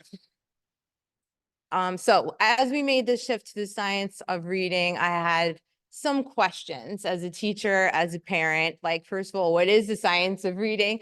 I had to admit that I didn't know at that time. I had never really heard the term. I wanted to know why we were shifting to this curriculum, why HMH, and why now. A little bit of like, why me also, but we've overcome that. So that started my learning journey, and I think journey is like the word of the night. I've heard it several times. It really has been a journey. This is a year of transition for us, but the Learning Lab has been so helpful. I'm so thankful to Dr. Prado, to Dr. O'Brien, to Dr. Lucia Medina, to all the leaders in the Learning Lab for sharing the information with us and really getting us going on this. But also, I've done some reading on my own. Right now, I'm reading The Knowledge Gap. Highly recommend that one. Excellent. And listening to some podcasts to just try to get my brain around this information and share it with the teachers as best as I could. So these are some of my big understandings, big takeaways, which all the teachers that are in this room already know. The need for systematic phonics instruction, so important. We were already doing Orton Gillingham, but we needed to add on more use of decodable text, more fluency practice. Coming to the understanding that all kids need to read and grapple with complex text, moving away from reading levels, having wide repeated reading led to such a deeper understanding, and our kids are really liking that. And the shift to thematic units, because it's increased the use of vocabulary and background knowledge, which is something that we've said over the years, over and over again, kids need. Some of the shifts that our amazing teachers have entrenched themselves with and taken on are moving to that evidence-based shift mindset, increased use of decodable text, increased fluency practice, as we heard before, choral reading, echo reading, moving to thematic units to build background knowledge and vocabulary, though we would like some more time for that, for building the background knowledge. If I could put a little plug in, all kids reading grade level complex text. And we really do appreciate the access and the use of data that we've gotten from the assessments. So these are a few of our highlights. I'll be brief with these pictures of our sound walls, our morphology walls. We have our reading rope up. This is going on in the hallways in every classroom, something that we're really proud of. Our focus walls for K-2 with our essential questions, vocabulary, knowledge maps in all of the classrooms. And for 3 to 5, the morphology walls have been a big focus for us too, adding on. We've already had some of that, but building it across the grades. And engaging in professional learning with our HMH coach as she comes, and professional development set that I've been leading as well. Use of data. This is one quick example of how we took apart some of the module assessments and looked at where kids were performing highest and lowest, use that information to inform instruction, to know where we were going to slow down, to know where we could speed up. Our impact on students has been really great. And I think the two biggest things to say here are the equity and the access. Equity, because all students now have the opportunity to read grade level text, and access because our newcomers, which we have many in every classroom, now have the opportunity to participate in a whole new way. So this is one picture of our kids using decodable text, shifting away from using guessing and pictures and other cues to try to guess the words. Now kids using decodable text. One huge benefit that we've seen to this program is the digital side of it. This is a kid using the translated text, and it allows our kids to really participate in the conversations like they never were before. And I think any teacher, you ask any teacher, the favorite part of this program is the inquiry projects. The teachers love it, the kids love it. They get a chance to really show off their learning. So we included a few pictures here of the game projects, the westward expansion, so many things, great things, kids performing plays in all the classes. Did you talk about that kid in the bottom there? No, did I go back? I don't know if I could go back. This one? Wasn't that a newcomer? No, I have it on the last. And this is the slide that we were talking about. This class in particular was a third grade class where the kids wrote and performed the play in Chinese. And one of these kids had just come to the country a week before this happened. So we were super proud of that.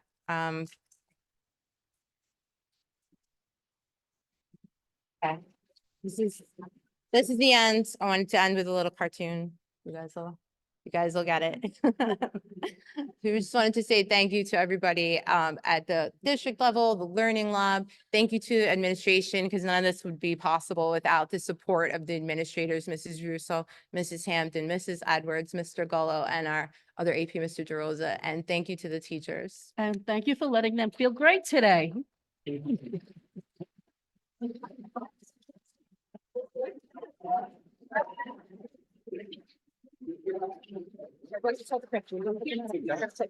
Oh, on your markers here, we gotta take a picture. Oh, well, yeah. You gotta. Why not? Oh, thank you. Yeah. Thank you.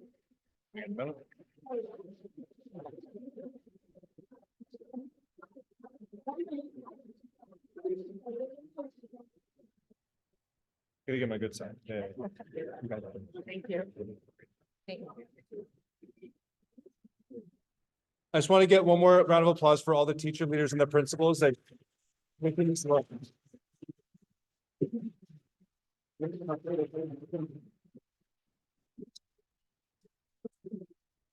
What are the other things on your agenda? Can you share that slide again? I want to pick and choose what we're gonna do.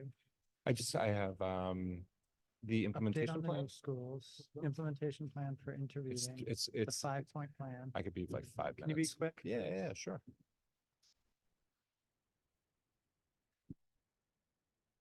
So the next piece on the agenda is just some mid-year feedback that we had been collecting from parent leaders as well as from educators, and a summary of the consistent common topics that were coming up across educators and parents, included some of the information that you heard about today, but also some school-specific information. And we heard a lot of, particular challenges. And in response to some of those challenges and concerns, we made some shifts. And I announced those shifts at the District 20 President's Council meeting last week. And I appreciate Steve, as well as Norma Arias, our Title I DPAC chair, joining as well. I want to make sure that parents were able to get that information.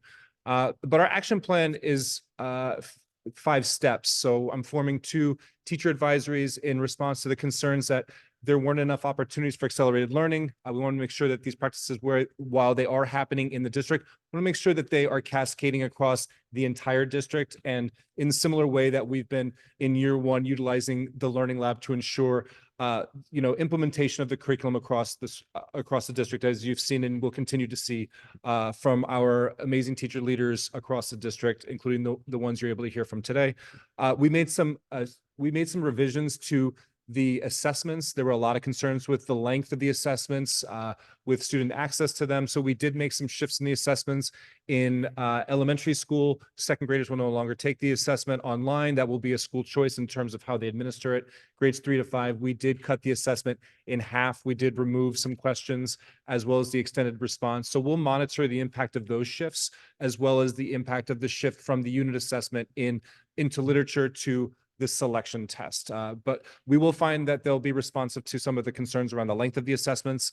But we'll get more feedback from teachers, from principals and parents at the end of the year as we prepare for year 2 in the implementation of the curriculum. The learning labs will start to have a shift in the spring around writing and give us some more support to teachers on the writing workshop component of the curriculum. And there's been a lot of, outreach around just communication about the curriculum. So we have been, and I really appreciate President Stowe, who gave us a lot of detailed feedback around the website. We've been really working hard to incorporate that feedback to ensure that the website is loaded up with as much information as possible about the overall curriculum, and then really working with schools to ensure that all of the specific information that comes around homework and the use of decodable text and how much time my child is on a computer, making sure that that information is available to parents through a variety of workshops, parent visits to school, and then use of Google Classroom and other school websites.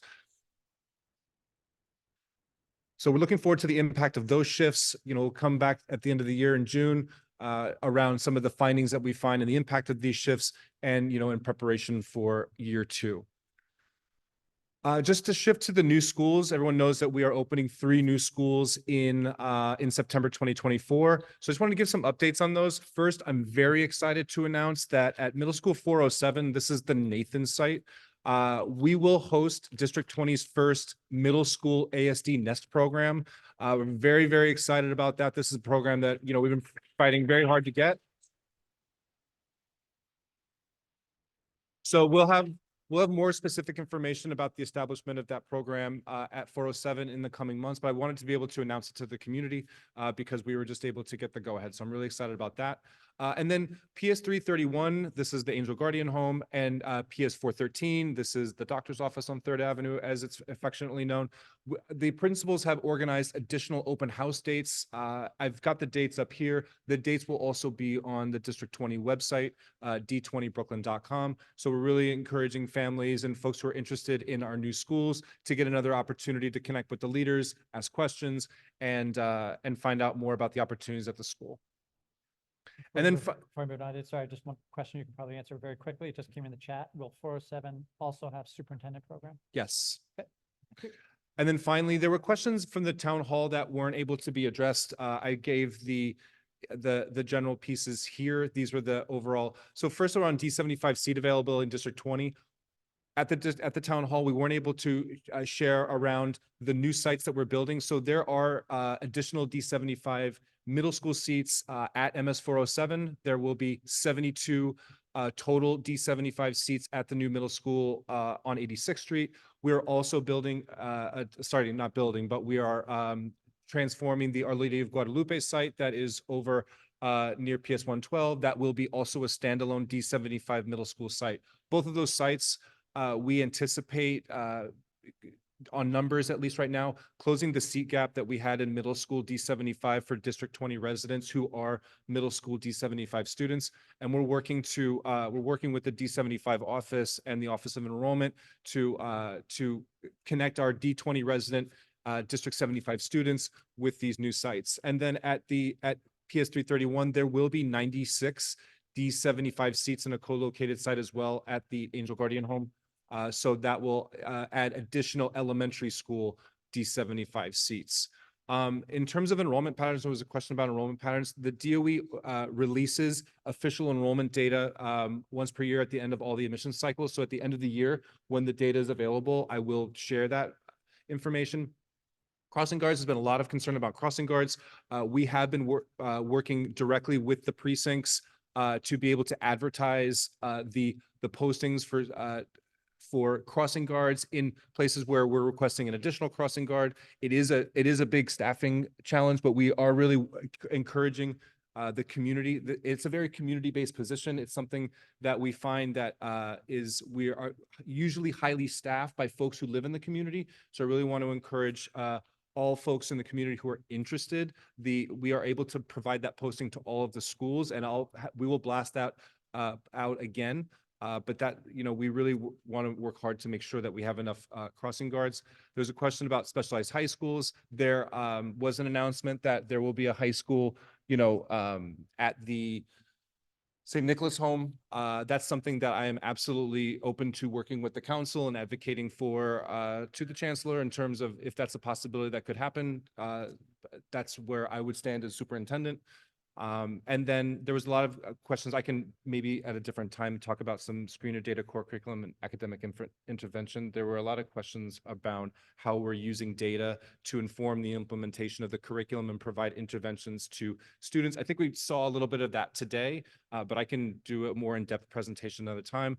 CRC, there was a question around how are we ensuring that we have students having access to culturally relevant materials and, exposure to different cultures. We did have a couple of teacher leaders reference today how the HMH curriculum has provided some of those opportunities through the texts and the authors of the texts that are embedded in the curriculum, but it's also something that we really try to highlight through the Hidden Voices curriculum, the release of the Asian American Pacific Islander series, just very recently, the Global African Diaspora series. And we really try to incorporate and highlight schools that are able to take new materials in a very short period of time and find strategies to expand those out. So that's something that I can continue to kind of find schools to highlight individual examples of how we do that. And then finally, I spoke to the ASD program expansion. I'm continuing to look for opportunities to establish new ASD programs.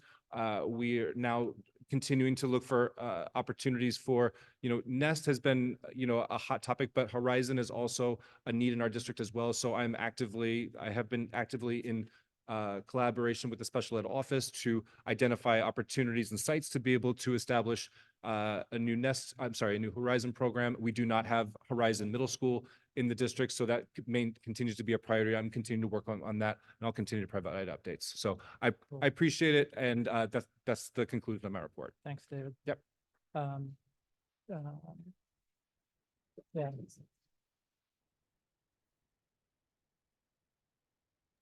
And thanks again, teachers. It was very interesting to hear and actually see the program, a lot of the slides. I was definitely, for myself, it was helpful to actually see the information on the screen. Next up, let's move along. So my only announcement is for President's Report, and is our legislative breakfast is coming up March 22nd. Please attend. It's at PS 170, March 22nd, Friday, 9 to 11.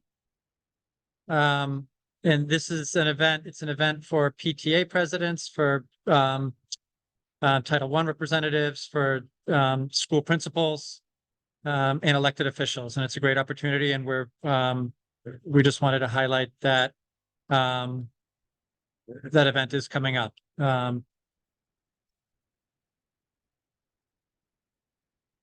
all I have to say about it, right? There's no other key point about the breakfast. No. There may be swag. Parent coordinators will be invited too as well. Just gonna let some people file out of the room here. Kevin. So this is it. This is from the online form and one more. Okay. Okay. We'll move on to our second public speaking session. For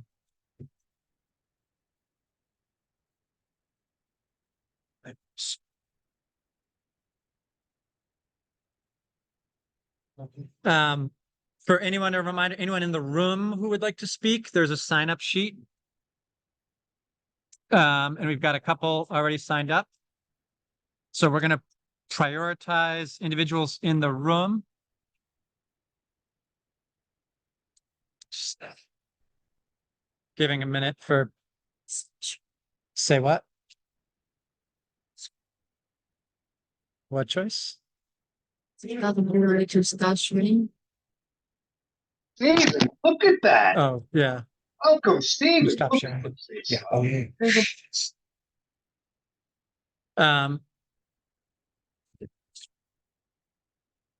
Okay, so for speakers who signed up to speak, I believe, I don't know if any, who's in the room and who's not. I believe the ones I'm going to call might be in the room. Is Kara here, Kara Woodward, or is she online? Kara Woodward, are you on the call? And if so, you can speak. And we can. Kara, can you hear me?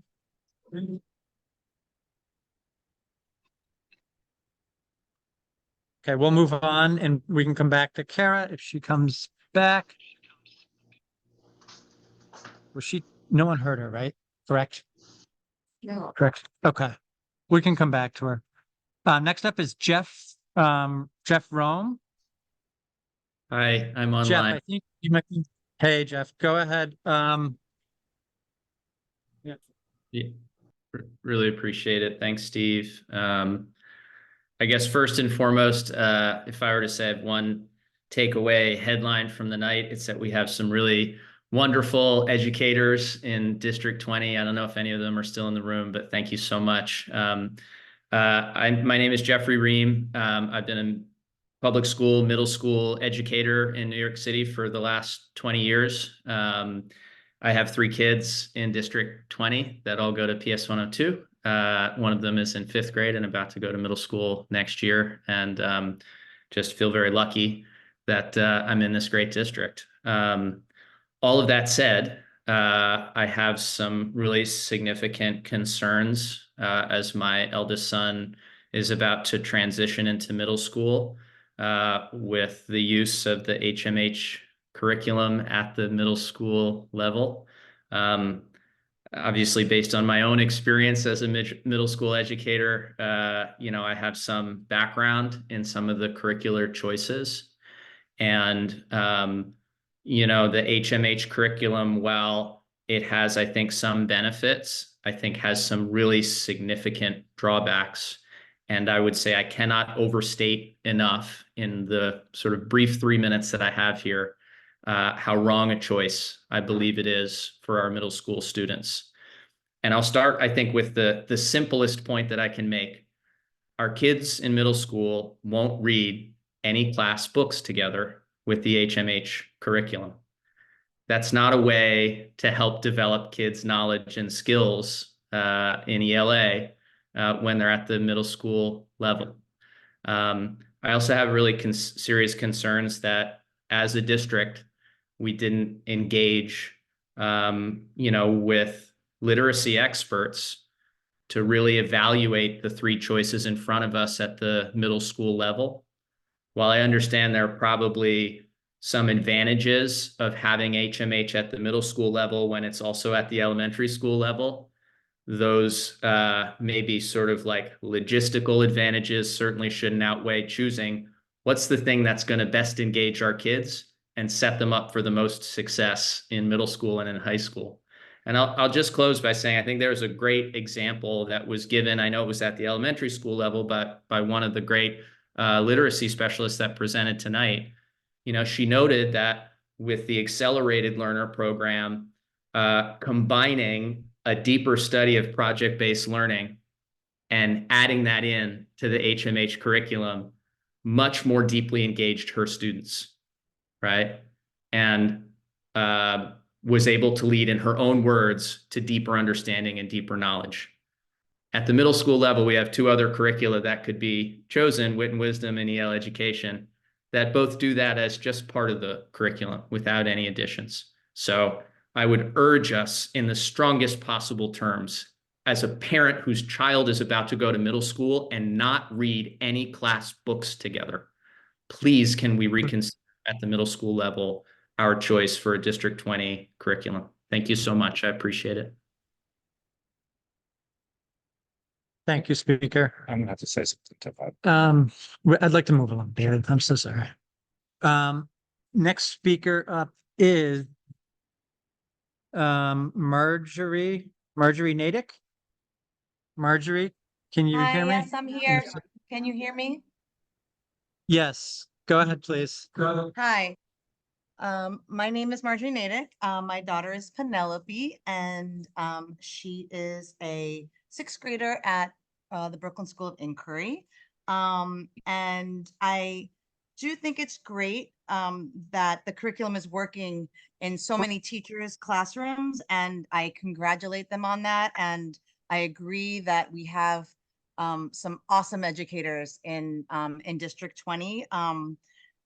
However, it doesn't mean that this curriculum works in every classroom in every grade. I appreciate the mid-year updates that we've had and the changes that are being made right now in our schools to adjust the HMH curriculum, because how it wasn't working. We've heard from numerous students last month on how the HMH curriculum was not working for them. And in particular, I agree with Jeffrey that the middle school curriculum into literature does not work. It's not mandated by the city, by the central DOE for the whole city to have it in middle school. And it's being implemented, and parents and families weren't asked, you know, if we agreed or wanted to have our curriculum changed in middle school. The curriculum doesn't incorporate reading whole books. It doesn't incorporate how to write using your own free thinking and your own research. And it doesn't promote creative thinking, hands-on learning, or writing beyond short answer test prep. And so I'd like to read my daughter's, she's allowing me to read her statement that she said last time, because I want everyone to hear again how she feels about the HMH curriculum. So her name is Penelope, and she's a 6th grader at BSI. And she says, I don't think I am learning anything into the interliterature book, because all our writing is either repeating what the book just said or having the book feed us words for responses about the excerpts.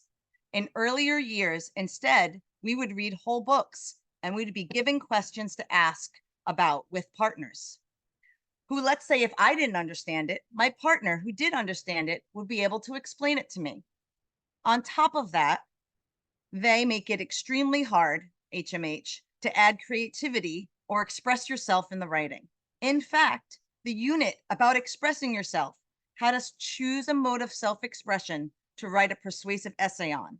The book forces you to cite evidence from the excerpts in the book, limiting what you could write your essay about to the topics that are in the workbook. This stopped me from choosing my favorite mode of expression, which is singing, because it wasn't in the book. So instead, 3 minutes. 3 I'm just going to minutes. finish Please what finish she it. had to say. I researched my own evidence to support my essay, doing what I wasn't supposed to do, on music as the best mode of self-expression. And I ended up with a much better essay than sticking to the book, because it expressed who I am more than an essay where I just repeated back info from the book, the workbook. Overall, speaker. I'm just going to finish what my daughter had to say. Overall, the interliterature sorry. book has you repeat Yep. what it just stated, feeding your words to the answers. Next speaker after up writing of is Elizabeth creativity and Edmonds. self-expression. Thank you. Elizabeth, can you hear Sorry, me? I went over. Yeah, I'm here. Hi. Thanks, Steve. Hey, Elizabeth. I'm not talking about the HMH curriculum, but I wanted to talk, I'm sort of a broken record on this issue. I'm the mother of 3 kids. One of them has an IEP. Wanted to talk about PS 413, which is the new school on Senator Street and 3rd Avenue.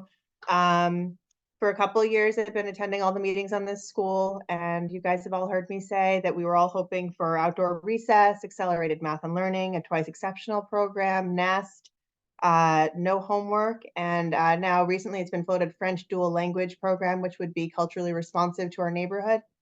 But in January, it was announced that basically the only program the school is going to have is going to be dual language Arabic. It's a tiny school, 300 kids, so it's not going to have a ton of funding. And I think it would be great if we could learn what exactly the programming is. I've reached out to several folks, haven't heard back.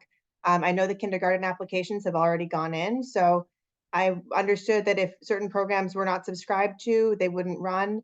If they're not going to run, maybe we can have some of the stuff that everybody asked for at that school. I think that would be a big positive. And then just one related issue, like literally while we've been on this meeting, it was announced that 2 kids were killed, or sorry, 1 kid was killed in a crosswalk in Queens, an 8-year-old, walking across the street with his 10-year-old brother who was also injured. That intersection at 68th Street and 3rd Avenue is one of the top 10 most dangerous intersections in Community Board 10. And I've been advocating since the school was built for more pedestrian safety measures. So I'm hoping DOE is going to be doing something to make sure that the kids who are going to school there are going to be able to actually walk around there safely. There's a slip lane. It's very dangerous. Right now, the street's closed off. Like, you could leave it that way. That would be wonderful. Like, there's a big crane there. Nobody minds. So like, maybe we keep it closed off and fill it in with some greenery. But anyway, thank you for your time. And I'm just hoping, just kind of hoping we can get some response on this issue. Thank you. Thank you. Kara Woodward is back. So Kara, you can speak now. 3 minutes. Thank you very much. Thank you. Hi, my name is Kara Woodward, and I am the parent of a 6th grader at PS IS 686. And I wanted to share some of my thoughts on the HMH program. First, I would like to congratulate the principals and the teachers who spoke earlier on the successes that they've had with the program and that what it has done for their particular schools and students in meeting their needs. I also heard, when I was hearing them speak, I heard them talk about the dedication of the administrators and the teachers, and that it was more the dedication and the work that they were doing than it was the program itself that was creating the successes that they were experiencing with their students. And although they may have had successes at their schools, I cannot say that that has been the experience for all students at all schools. I also heard them saying how that a program may not meet all the needs of all students. And I would like to share that at my school, particular school, I do believe that HMH has not been an advantage for us for our ELA program. My daughter's in 6th grade. She spoke last CEC meeting as well, sharing her experience, concerned that the program would not be culturally relevant for her as a middle school student who has a wonderful middle school curriculum that she is looking forward to participating in, where we have our middle school ELA teacher has curated a very deep, rich, novel-based middle school program that will develop the sort of critical thinking and oratory and skills using the Socratic method and other ways to advance our children in their ELA.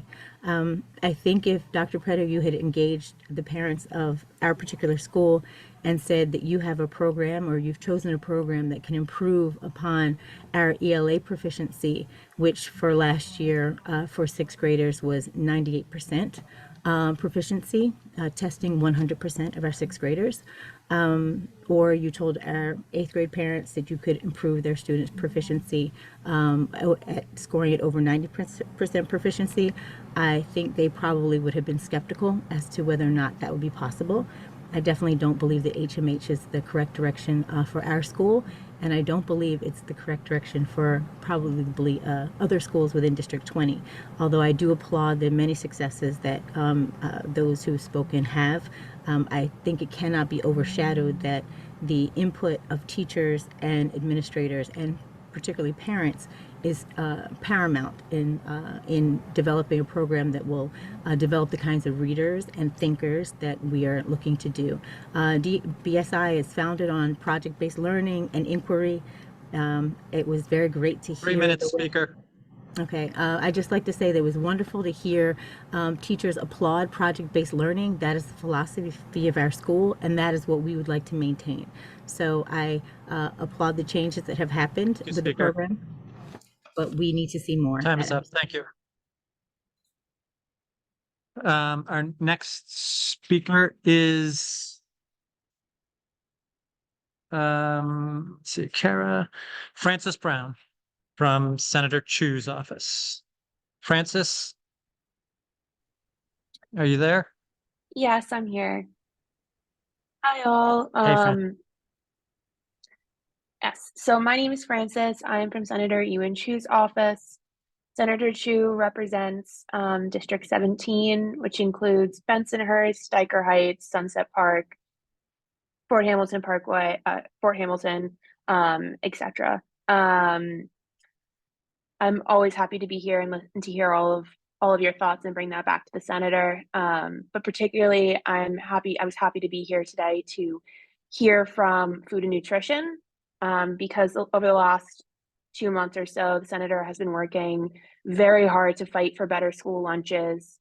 At the beginning of February, a number of students started reaching out to the senator directly with photos of moldy and slimy food, smaller portions, inconsistent protein, and nutrition deficient offerings from all over the city: Staten Island Tech, Brooklyn Tech, Edward Murrow, Midwood, Stuyvesant, LaGuardia, New Utrecht.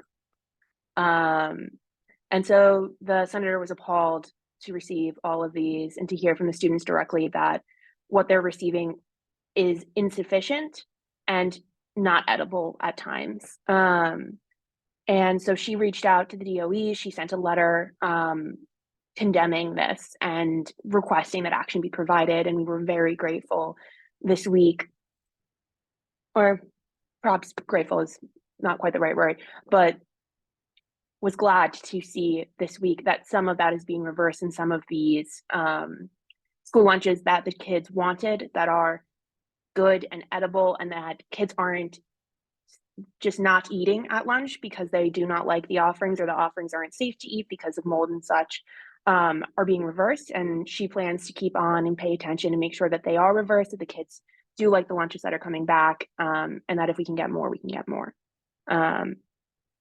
If you or your kids have any additional input, if you see anything, please let us know. Our email is uinchu@nysenate.gov. And that goes for most things. If you guys have any problems, please let us know. We're always happy to help. Thank you and have a good night. Thank you so much, Frances. Our next speaker is Kathleen Pugh or Kathleen Ruff. I can't tell if it's a P or an R. I do apologize. That's okay. Hello. Hello. Hi. Thank you for letting me share my voice. I'm going to be kind of reiterating some things that have already been said, and I hope that I'm not sounding like a broken record.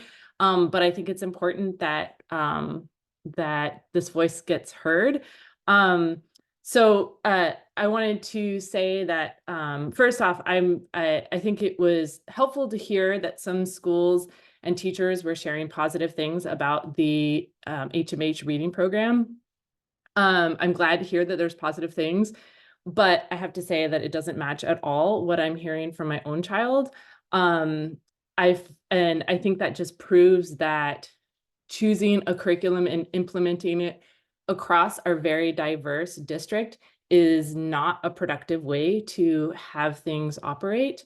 My daughter is in 4th grade, and she has always had a very positive and enthusiastic attitude towards school until this year. Her love of learning and being at school has really been eroded because of the reading program with HMH. I've really found that it has been a downward slide from her experience when she was in kindergarten through 3rd grade. She complains about the program. She says that she barely has any time to read at school, that they don't get to experience whole books, and that's taking away the joy she used to feel in the classroom.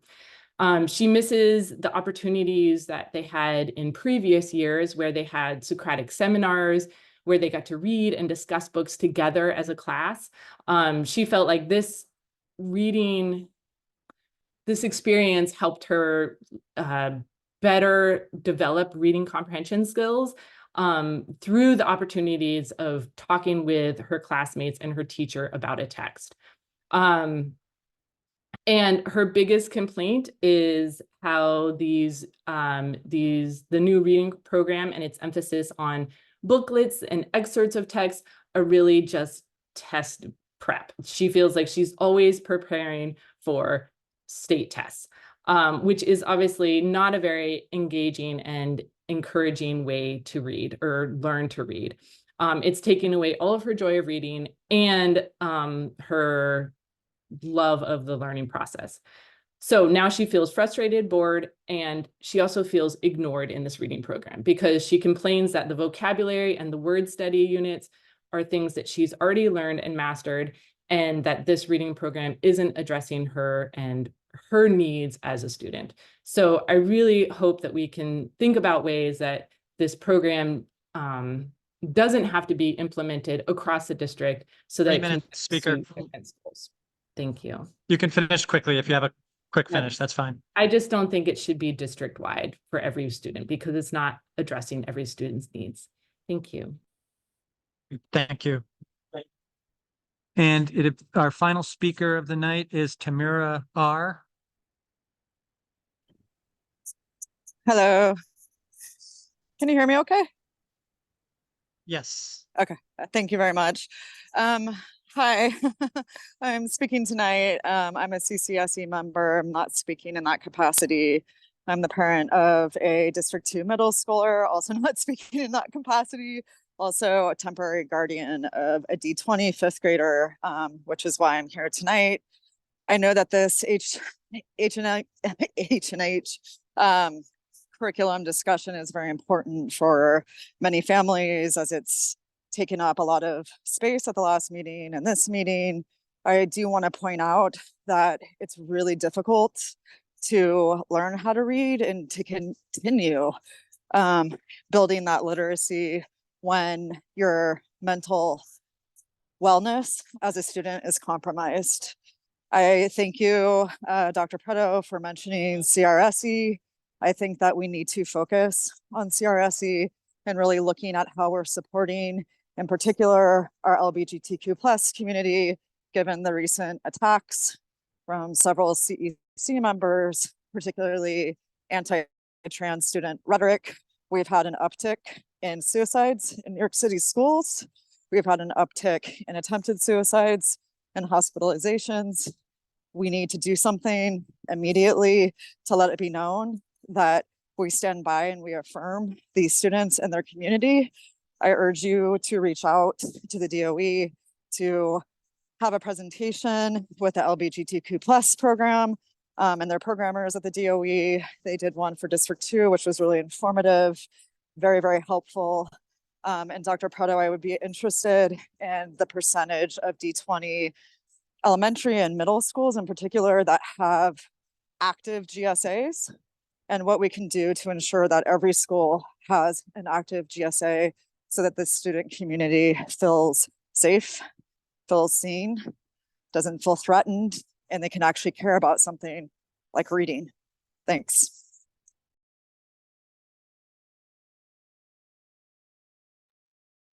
Thank you.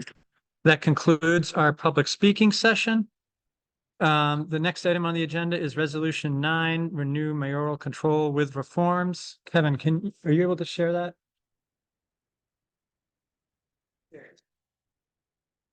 I'm sorry, say again?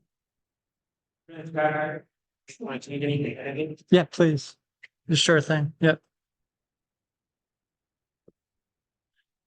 This resolution, I'll just speak to it briefly before, as Kevin's getting it shared.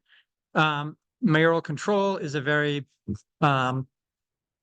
impactful topic right now, and it's very timely because they're literally discussing in Albany whether to renew it or not. This is basically the way our schools have been run since 2002. And over the years, it's gone back and forth. New York City has tried different models of school governance. I'm not going to talk a lot about this. This is a short resolution on purpose. The issue is really complicated. There's a ton of history here.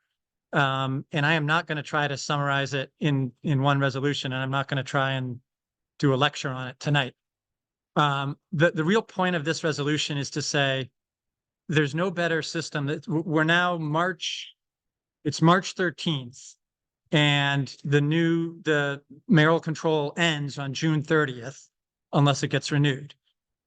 That's not nearly enough time for an alternative system to be put in place to start the new school year in something as complicated as running New York City's school system.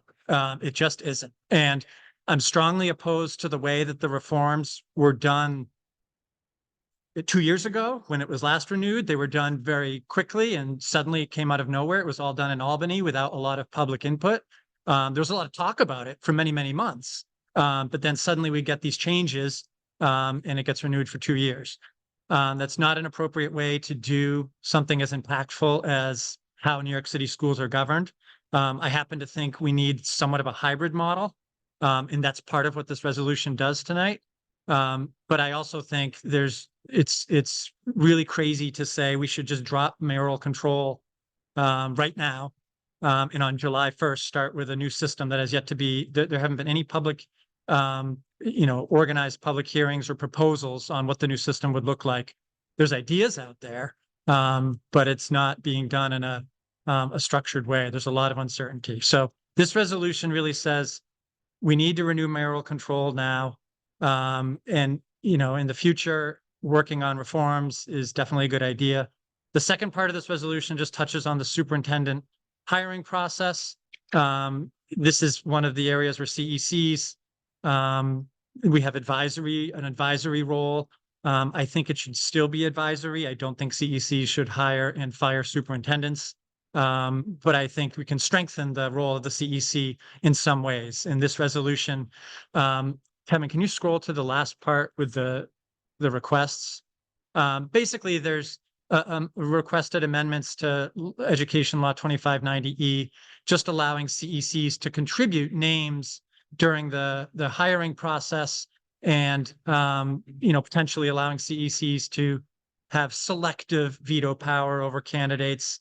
Have CECs have more participation in the annual evaluation process. Right now, it's pretty toothless.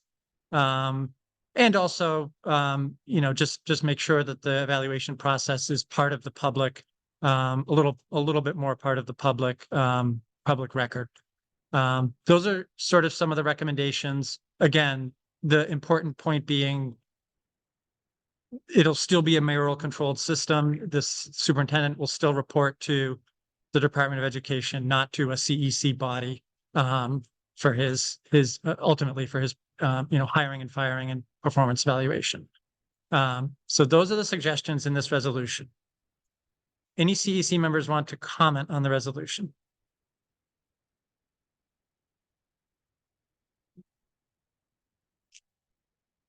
I'm thinking maybe we should add a clause where, like, even though we can hire or fire, maybe the mayor shouldn't be able to fire successful superintendents when they come into office. Could that be added in? It's an interesting idea. It goes to the idea, Elizabeth, of like when Adams came in, he made everyone interview for their job again, you mean? And then he made some replacements. You're talking about that kind of process, right? Yeah, but sometimes maybe so that it'll kind of be like seeing that, like, if parents still like the superintendents that are in their district, that they will still allow to be there instead of always like switching superintendents when the new mayor comes in. How could you, I like what you're saying, and I think it's an important process, and that happened a lot across the city. There were some instances where superintendents were kept on, even though initially they were supposed to be let go, because of parent pushback. How could we do that, but still have, ultimately, I think the power still needs to, the mayor ultimately still has to be able to make decisions. Do you know what I mean? Like, I think this will help strengthen that process. Do you have a suggestion? No, I'm trying to think of a way to put it into words. Like, what might you think the sentence could be if you were to, I know it's hard on the spot to sort of, Because you were saying we support the continuation of mayoral control with certain changes. So that should be part of the certain changes. yeah, no, I get what you're saying. Yeah. Like, but what would it be like? So, okay, if the new mayor comes in, new chancellor, and he goes to a district where he might want to make a change, but the superintendent has had really positive reviews. And you would measure the impact based on the annual evaluations. Is that correct? I mean, I think that's how you'd have to do it. You'd have to say, if the superintendent has had good annual evaluations for some period of time, then then he can hold his or her job for at least a year or something. Or there should be parental input in their hiring, or their firing. Right, right. I think we can write that in those terms. I think we can write that in those terms. So establish, basically how I would say it. Kevin, are you editing up there? Do you want me to type? Yeah, let me, You have access, you can change it. what's that? Got it. All right, cool. I'll do this quickly because I do have something in mind. I think it's a good idea, Elizabeth. And all I'm going to say is sort of in general terms, establish a process for that kind of review, because it is a good point about turnover and transition. We don't want the situation where every time there's a new mayor, there's excessive turnover. Okay, 1 second. So I'm just going to say, Once the judges are in, like the new president can't change them over, right. something like. Right, yeah, I mean, that's a little different. Yeah, no, I get it. Yeah, but. Establish a process by which, But that whole thing with the superintendents, and see that was never done before. That was done with the new chancellor. It wasn't, it was like, we had superintendents for these years and years and years. There was no process that anybody was involved. It was just done through Jim Clark, like the DOE. They hired the superintendent. They did it. The parent had no say in it, any of it. So to put in a clause was something that technically was never done before, except when this new chancellor came in. You know, I think it's because it's not something that's done all the time, because it's supposed to be done. And a lot of parents, a lot of community members and parents wanted to have input, but then there was a number of things that thought superintendents that actually were doing a great job. And that's what I'm trying, I want to avoid, like. I think you guys agree. Superintendents Yeah. that do a great job, that we should have input if they're trying to get rid of them. yeah, I think you guys agree. That would be like just redoing or C-37. Some of this is implicit in the C3, and I didn't mention C-37. Again, I'm trying to keep this simple. Resolutions can be simple. It's an expression of principles, I think. But I think you guys agree, right? That we want to make sure that there's not sort of the abrupt, if we can, make the change of administration a little bit more, sort of insulate against maybe some of the abrupt changes, and they would still have the right to do it. Because that's mayoral control. Establish a process by which existing superintendents are reviewed. Okay.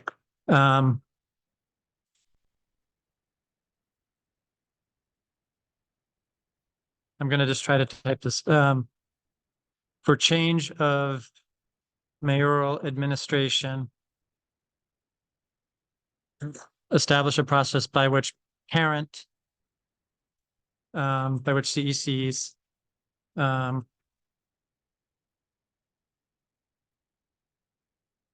actually, I've got it. So for the performance evaluation process, it'll be the same process for change of administration. So when you evaluate the superintendent under this proposal, every year, there's a group that make the decision, and it's slightly in favor of the Department of Education, but it's made up of CEC members as well.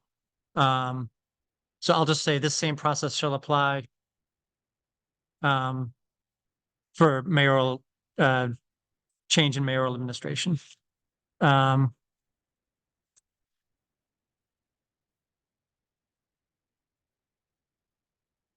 This same process shall apply when superintendents are reviewed upon a change of mayoral administration.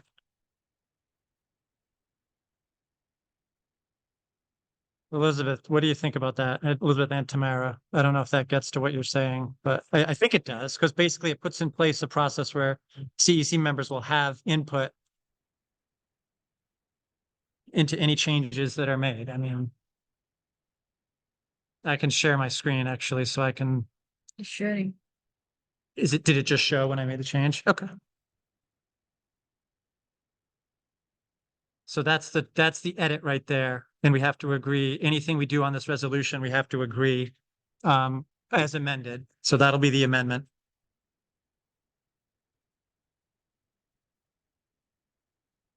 Any other comments from anyone on the reso? Okay. Is there a motion to vote on the resolution? Motion. Is there a second? Second. Okay. Joyce, can you please take a roll call vote on the resolution? Yeah, resolution for review for mail control with a reform. Steve Stowe, I vote yes. John, Yes. Elizabeth. Yes. Joyce, yes. Mei Fan. Yes.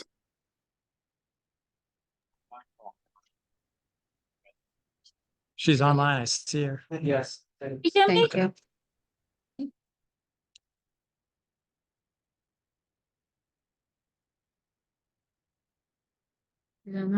Wenming, can you hear us? Yes, I could hear. Yes, I will be. Sorry, can you just say your vote, Wenming? Yes. Okay. Thank you. Yanqing? Yes. Maya? Afson? Tamara? No. Kevin? Here.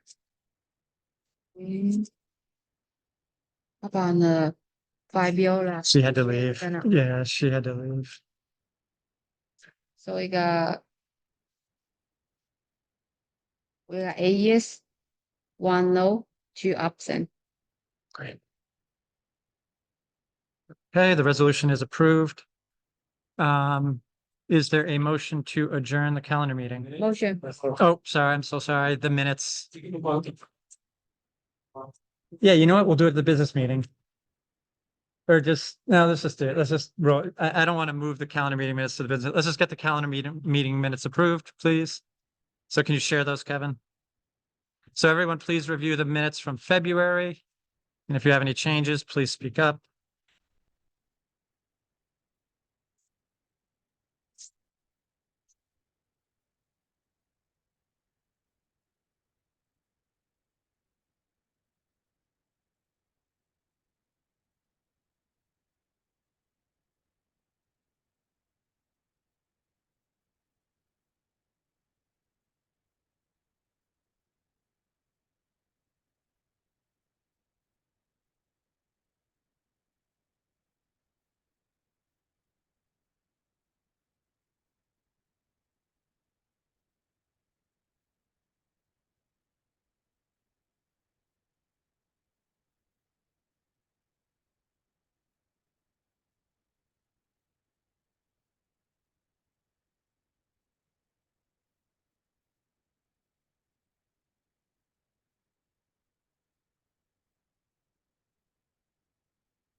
Should be the end. Any changes to the minutes?